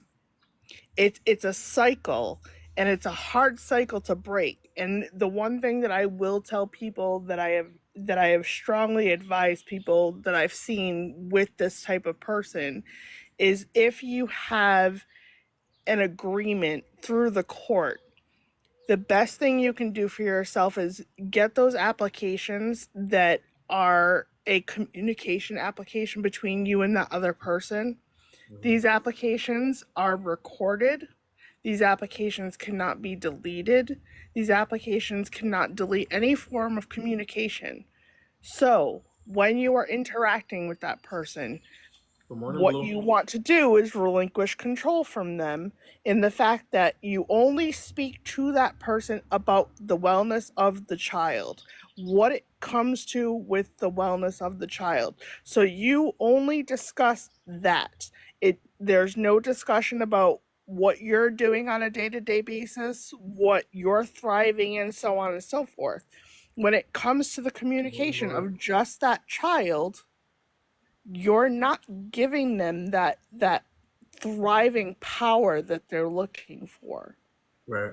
When you're cutting off all types of communication as far as yourself for your own well-being, you're doing yourself a favor. We're only going to talk about the child because that is the only link between the two of us. The wellness of the child at the end of the day. You don't need to know what I'm doing, where I'm going, whatever the case may be, unless it comes to the wellness of this child. When you cut off communication, the power is no longer theirs. So when it comes to the narcissist, right, that just don't give a fuck, that just treats the parent and the child equally the same, Hmm. that person right there is a dangerous individual. Right. All narcissists are dangerous, but that person is a dangerous individual. The only reason why I say that is because he has no regards to Hmm. human life Right. whatsoever. Because if he could treat his child the way that he treats the parent, and the child is innocent, no matter the age, you have to get out of there. You have to get out of there. Right. There's no way around it. There's no, oh, maybe I could change him. No, there's no way around that. There's no way around that. Because at that point, you have to choose who's most important, your child or this man or this woman. You know what I'm saying? You have to choose what's more important to you. If your child is more important to you, you will find a way to get out of there. You Yeah. will have to find a way to get out of there. There's no way around that. I zero tolerance for me when it comes to that situation. You know what I'm Well, saying? I thank God. I thank God that I'm not, because he's not, he adores his kids. And I swear that's the only reason that I'm trying to co-parent efficiently. So we don't even have a conversation outside of my kids. Right.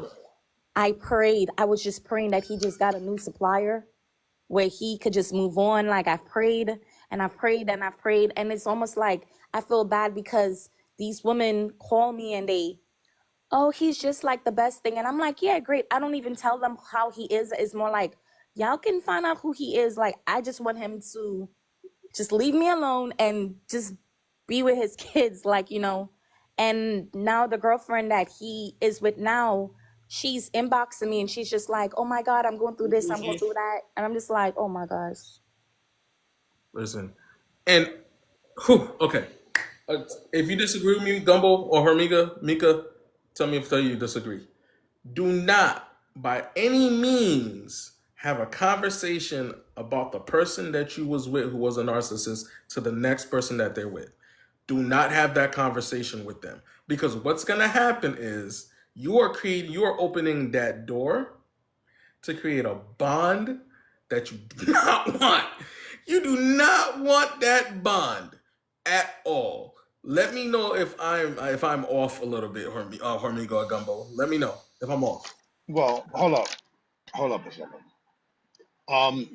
Can you move over for a second so I can see the sign that you just wrote? Oh yeah, hold All on. right. All right. The topic, Gumbo, this is for you. You're gonna love this. The topic of discussion is escaping our narcissist, but we keep talking about escaping somebody else. What about escaping the narcissist that we are? That's number one. Yes, you pushed me to the limit because you sat there and you talked about something that triggers me. The fact of the matter is, the fact of the matter is that you be very careful what kind of conversations you have going forward because it's very hard for people to respect you if you don't have the right perspective or the right position on this. That's all I'm going to say about that, Gumbo. What do you think about that? Hit the wrong thing. Yeah, I agree.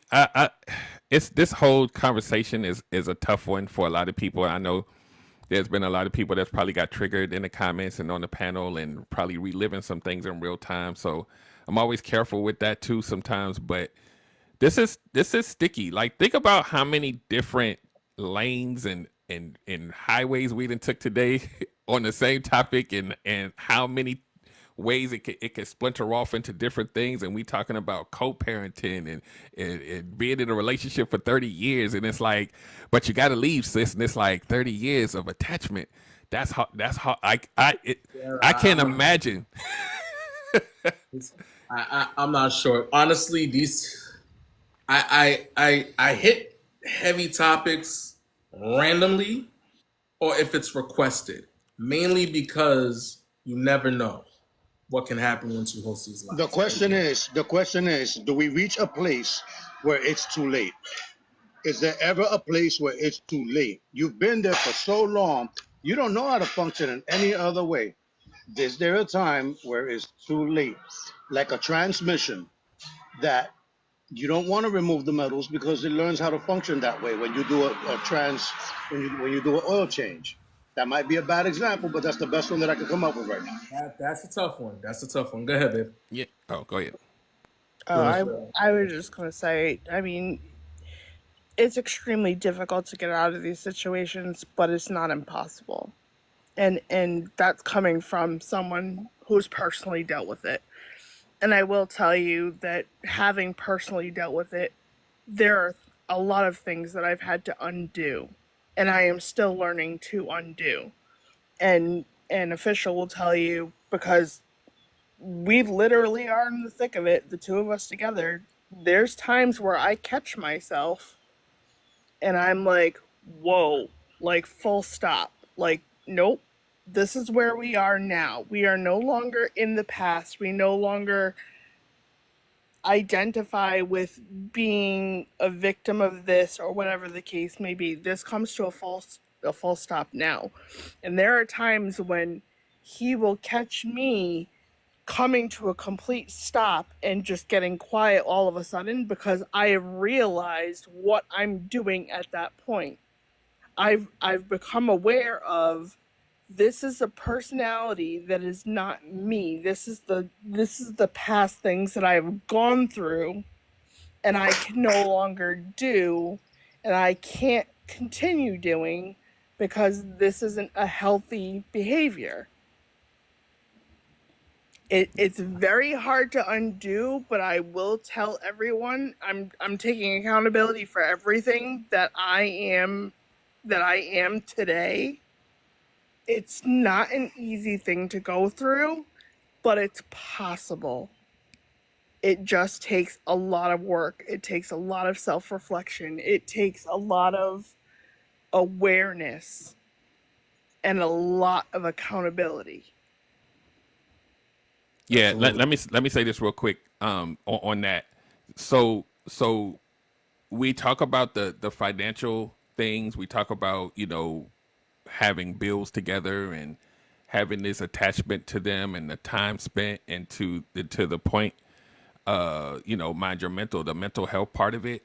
That's even bigger than all of the other things you got hooked in. If you don't attack that first, you will not even consider or see how to unhook financially or how to unhook out of a home if your mind is still a slave to who you've had to become to be functional. You're no longer the original person anymore. Like you're the person who has had to manufacture a version of yourself to just make life feel functional.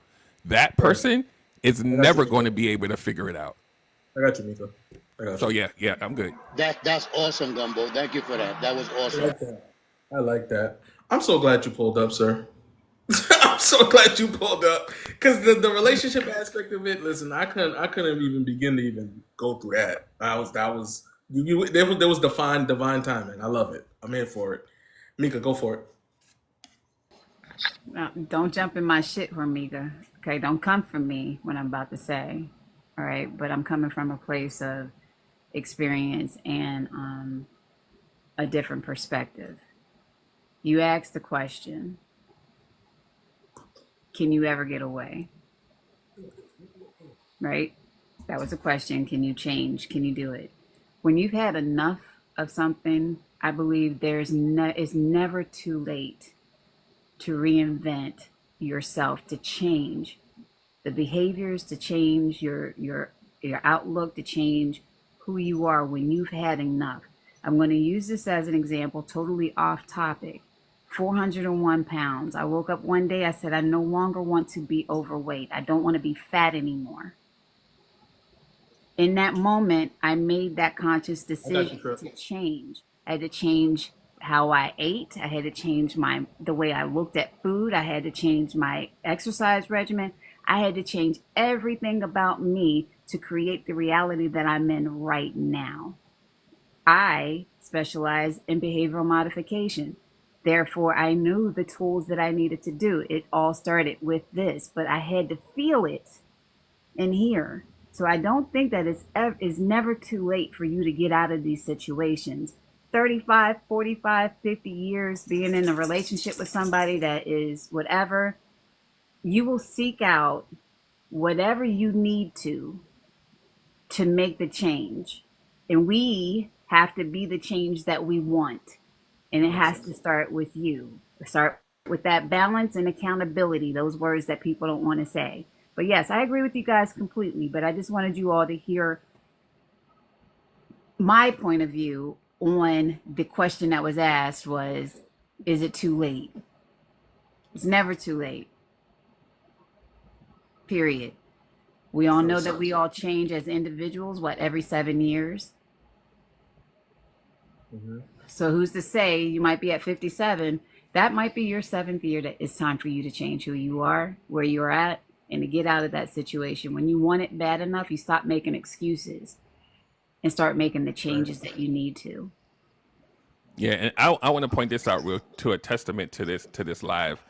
Sometimes you need to see us to get the courage to do the things you need to do, because I know that people go into the relationship at a deficit, and then that person breaks you down below your lowest bar, and then someone will say you got to get strong enough to leave, and it's like I don't have it.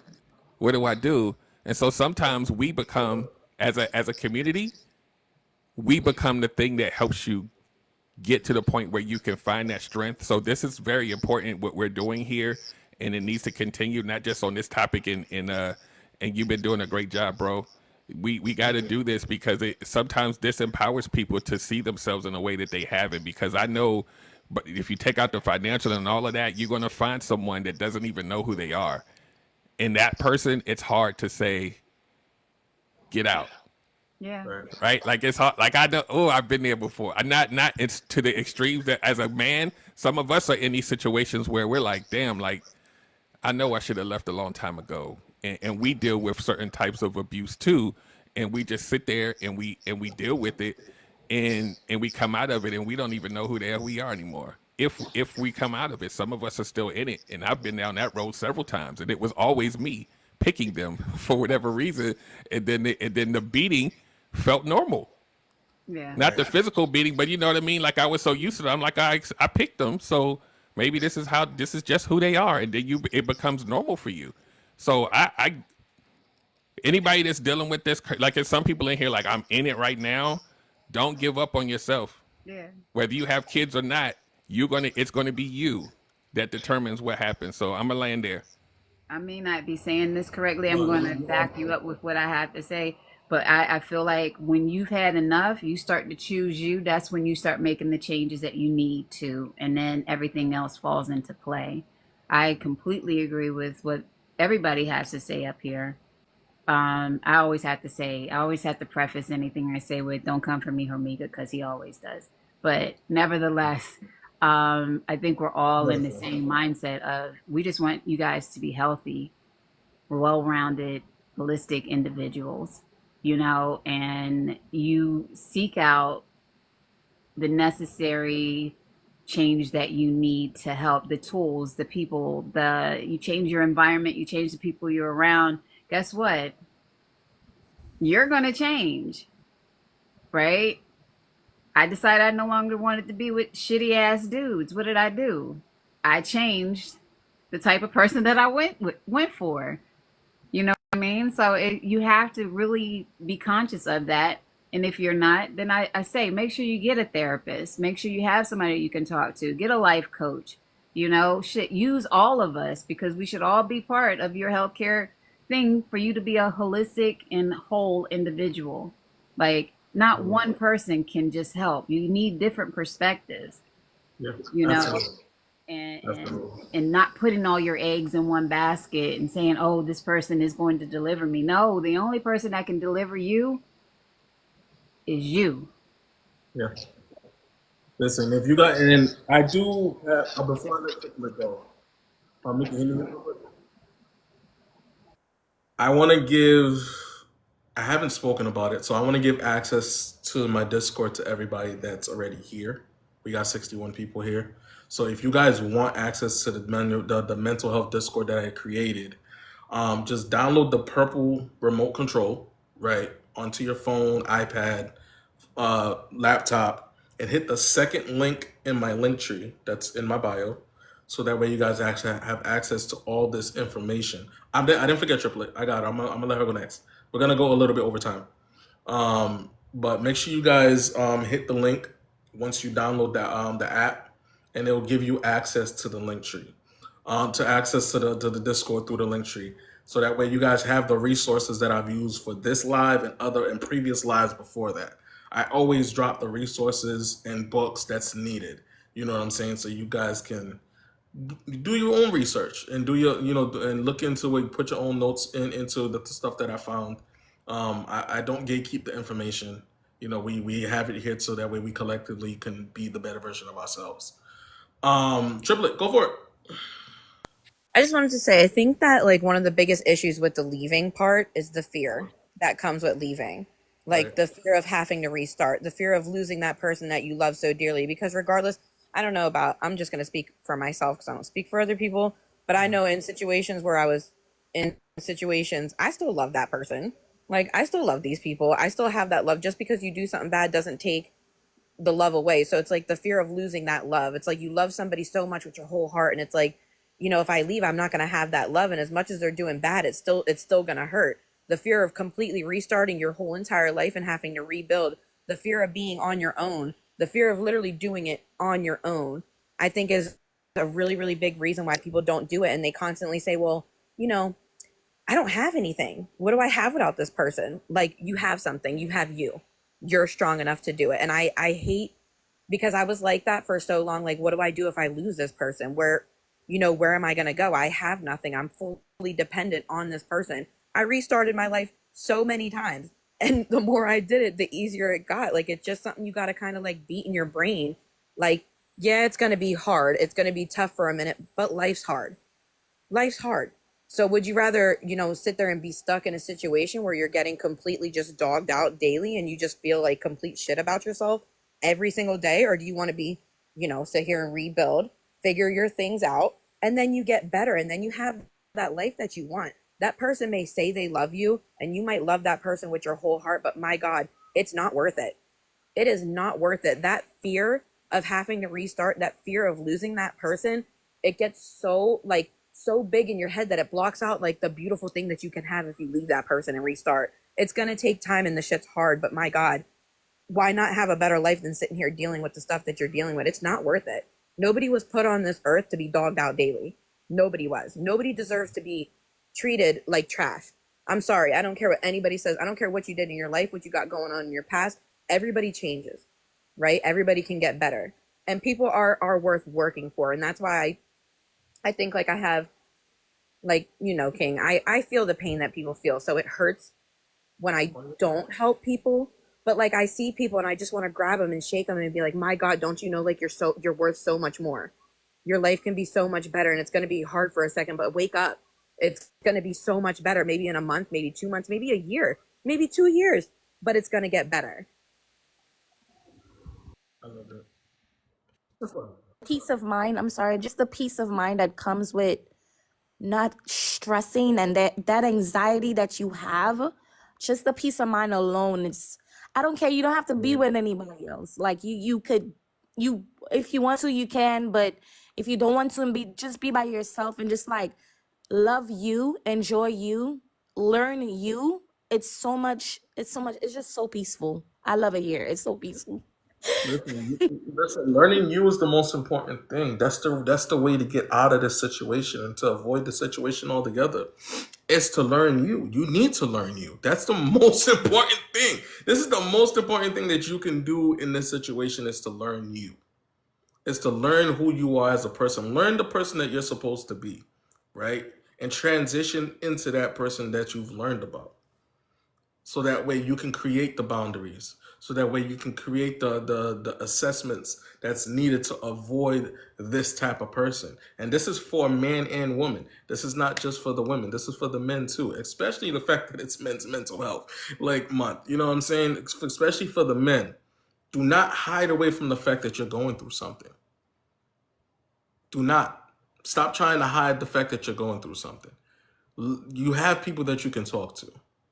You have people that you can converse with. You have coaches, advocates. You have us. We're here. We're not hiding. You know what I'm saying? Go ahead. One quick thing about this whole narcissism thing.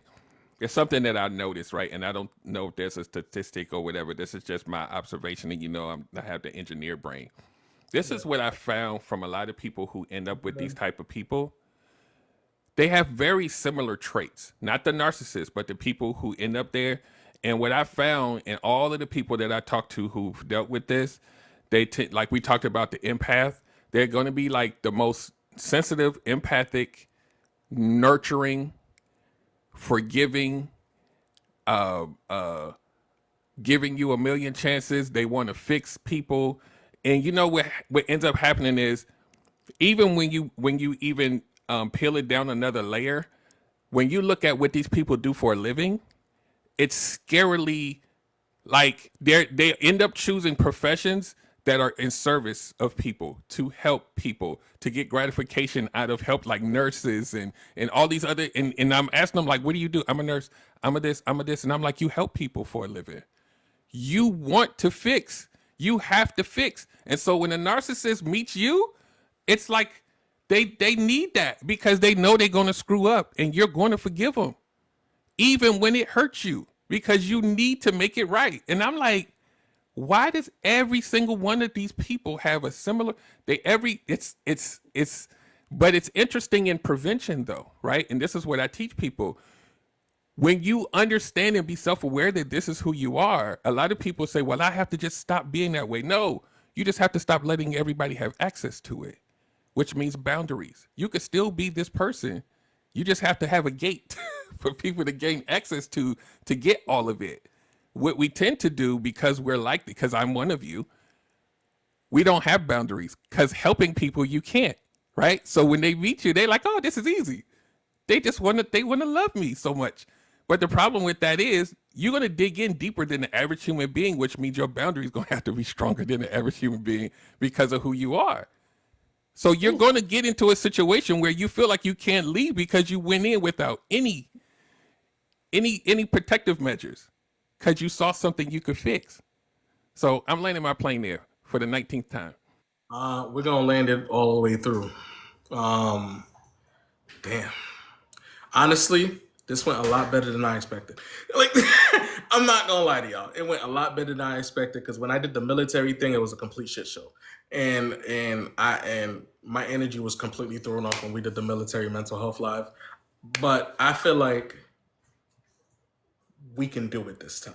I'm gonna try it again. Hormiga, are you with me? We're gonna try it again. Okay. we gonna try it again. From a different setting though, from a different foundation. Okay. But We'll talk about it has to be a different intent and a different premise to this. Like we have to set standards and boundaries before we even. But yes, absolutely. I don't think we were ready when we did it the last time, but I think we are this time. I want to thank everybody for coming through. We have 81K. We had about, I think, like over 100 plus people that came through today. No, we actually had 1.8 people that came in today. So 1.8 people heard this. Which is 1,800. Yep, we got 1,800 people that came through the live today. That heard this topic, that heard everybody's experiences. The knowledge that was given in here was top notch. I want to thank my brother Relationship Gumbo for popping through. If this was not planned, I'm gonna let you guys know that now. This was not planned. This was divine. This was something divine, right? Because he didn't even know about the topic. I didn't speak to him. I didn't text him. I didn't call him. This was just, it just happened. So I want to thank him so much for coming through. Shout out I to appreciate you and everybody on the panel as well. Like I just want to say this real quick. Courage on this panel for people to share their stories. We appreciate all of you. And yeah, this wasn't planned. Like y'all see the shirt, but I threw the shirt on and everything below. I just jumped on here. It was like, let me get it in. All right, y'all, I'm out. we appreciate you, man, 100%. I want to shout out to all the new people that came in, all the people that were new that came in and told their story. Because this is especially with your first time being on here, you're able to be as vulnerable that it is, and that shows you guys that this is a safe place for you guys to speak about certain things. We never want to trauma dump, right? Because we never want anybody to feel uncomfortable.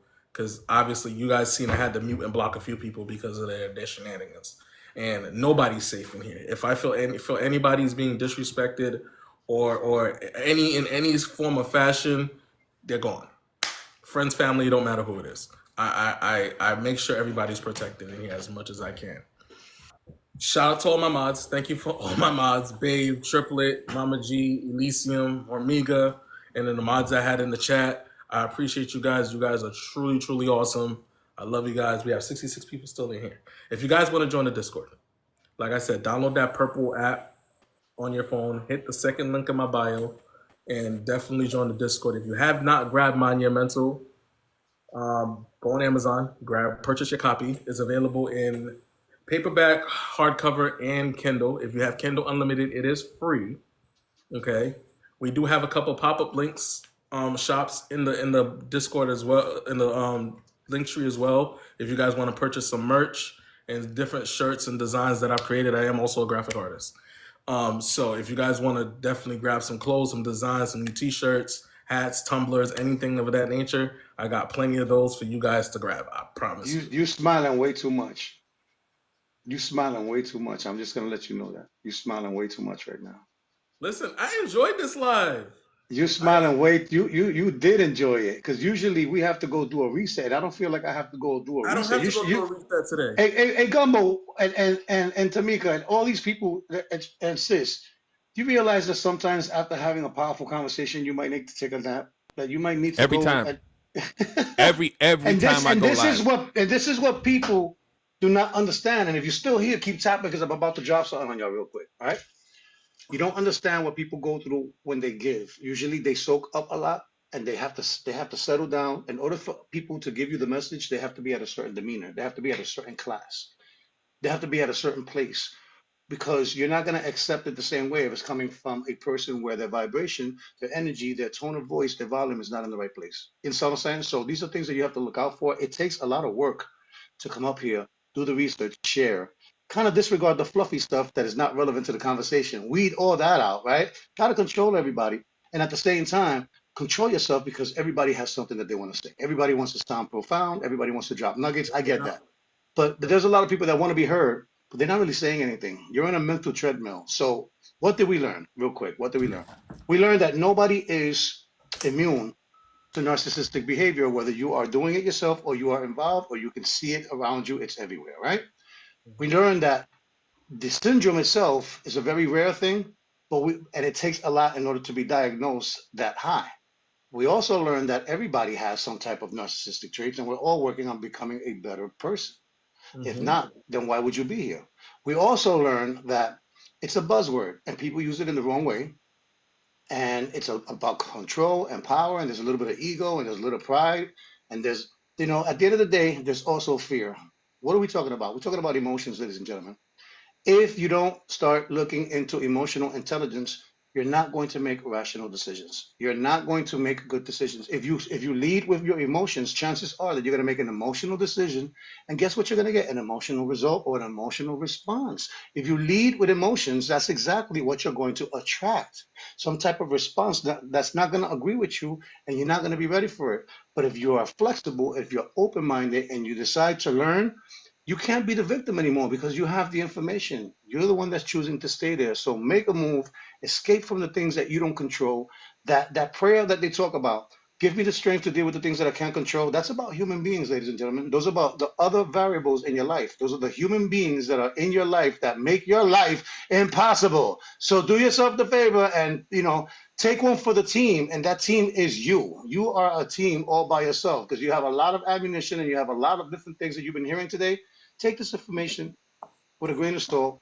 Wake up tomorrow saying that you're grateful for having another chance to get it right. Mama And G, with what you that, want, I leave you with that. brother?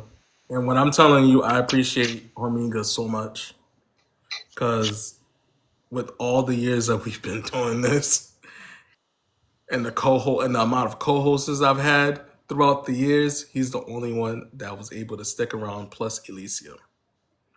And Gumbo too. Me and Gumbo did a couple of shows a Gumbo's couple of been here years back. actually You know what I'm since saying? day So one. Yeah, I'm here, but I got life be lifing, but I show up when I can. learn how to take a compliment. All right, learn how to take a compliment. Listen, Yeah, and let me just say thank you. How about that? Thank you. listen, the three, Hormiga, Elysium, and Gumbo's been here since day one. Yeah, we're gonna be doing closing remarks in just a second. They've been here since day one. They've seen the growth of this platform since day one. They've seen how much of a shit show it was since day one, and it grew. It grew. It became something so profound. This is my baby, y'all. I ain't gonna lie. Taking that 2 weeks off kind of hurt me a little bit, but it felt good. Listen, if you are here, it's because you have some type of growth in you. If you are on this panel and in the chat, it's because you have some growth. There is some growth in you, and guess what? You keep doing that, you will be recognized by the right people, not by the people that don't want you to win. Because yeah, people want you to win, but just not as much as they want to win. They don't. You know what I'm saying? So Right. please be the catapult of your own life, man. You know what I'm saying? Mama G, closing remarks. Closing remarks. We're gonna go Mama G, then we go Sweet Tea, then we're gonna go Nola. I'm gonna call you Nola because I like that. And then Triplet, Abby, Elysium, Gumbo, and then I'll finish off. Because the homie already gave some powerful words just now. I'm good. So, first, I would like to thank Ormiga, Elysium, and Relationship Gumbo for, speaking on this topic. You for hosting the topic. Whoever requested the topic, because I'm not going to lie, I learned a lot. Like, my eyes were open to a lot of things that either going through or have gone through that I am trying to, throughout my mental health, process, also work on. So I appreciate it. I love y'all. Thank you. Bye. Go ahead, babe. You can come out of it.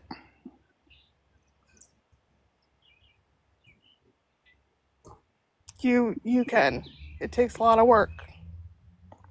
It takes a lot of accountability. It takes a lot of awareness.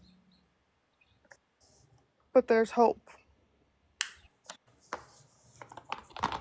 Nola, go for it. Thank you for giving us a platform to come and speak. I just want everyone to realize that self love needs to be first and foremost. You can't love someone or help someone else until you love yourself. So you have to fix yourself first. Until you're fixed, I mean, you can't move on. So you have to fix you first. You can't um, be trying to save everybody. That's the problem. Trying to save everybody else, you're not saving yourself. So put yourself first, and one day you'll realize it'll be all worth it. Thanks for the platform. Whew. Okay. Triplet. I can definitely feel some pain in here. My chest is hurting. Yeah. Said what I said because I wasn't really gonna actually say anything. I was just gonna be up here to be up here. You can get out. You could do it. It might be hard, and like I said, it might take a little bit longer than you hope for, but you can do it. King, your lives always a blessing. Appreciate everybody in the boxes and in the comments, and I hope everybody has a blessed day. Thank you so much. Abby, go for it. Can you guys hear me? Because my internet is acting up. Spectrum. Anyway, Yeah. um, think about where you're gonna be 5, 10 years from now. Happy, smiling, just that peace that you have in your heart, and just being a happier person. Just think about that. And also therapy. Therapy is like, for me, therapy was really important. Reach out, talk about it, and just be happy. Thank you guys. Thank you. Mika? Mika? No? Hi? Are you working? She might be working. Gumbo, go for it. On a call. Okay. Yeah, just to just reiterate what everybody said, like to the tone of what this is about, escaping narcissism, and you know, there's several people that are still in it. The only way out is within. Just like Lauryn Hill said on that song, how you gonna win if you ain't right within? You got to start there. If you do not start there, it will be impossible for you to see your way out. So a lot of times you will feel like it's impossible because you have not taken the time to get yourself together. And getting yourself together may require you to stay a little longer until you get yourself right, but you got to start. So I'm landing there. Ooh, I'm being attacked over here. This live, man. First of all, before I say anything else, I want to give a shout out to my brother Buster Poole. Shout out to my brother Buster, because he's the one that brought this topic to me. He's currently going through a situation, obviously, which is why he brought this topic to me. But we're not going to speak on that. I just want to have him recognized and appreciate the fact that you brought this topic to us and you created a conversation that needed to happen. It was needed. It was necessary. It was something that is really never talked about on this app. You don't really see conversations about it. And if it is a conversation, it's not to this magnitude. It's never to this magnitude. So the fact that he brought this topic to me and he trusted me enough to have this topic and have this live, I appreciate it 100%. And whatever he's going through, we're just going to put prayers for him and hopefully he can get through it. I want to thank everybody that came through. I want to thank everybody that opened up. I know there's a lot of energy, and I could feel your energy in the chat. Don't think I can't, because I feel it. All of it. All of it. My chest is heavy right now. Don't mean that I'm drained, but I feel for you guys. I want you guys to understand there is a light at the end of the tunnel. There is. There's a light at the end of the tunnel. There's a positive light at the end of the tunnel. But you have to start focusing on you. You have to put you first. I know it's not easy to do. But you have to put you first. That's really the only way out. Put you first and push through. Because if you don't push through, you're just going to be stuck. Nobody wants to be stuck. Nobody wants to stay stagnant. Nobody wants to be constantly attacked and abused, mentally, emotionally, spiritually, physically. Nobody wants to deal with that 100% of the time. Not at all, because it's a lot. That's a lot to deal with. That's a lot to do, especially for somebody that claimed that they love you. That they want to be with you for the rest of their lives, and they want to give you the world, and you know what I'm saying? Like, you hear these things, it like, it's tough. But there is a light at the end of the tunnel.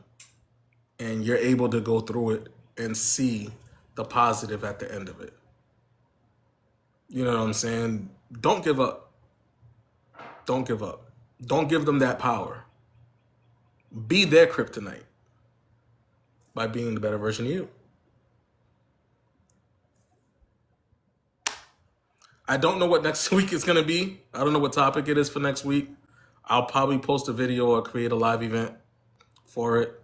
It might be. I got an idea, but we'll talk about it later. Okay. Absolutely. Absolutely. So I want everybody to understand something. And I want everybody to say this with me and hear my words when I say this, right?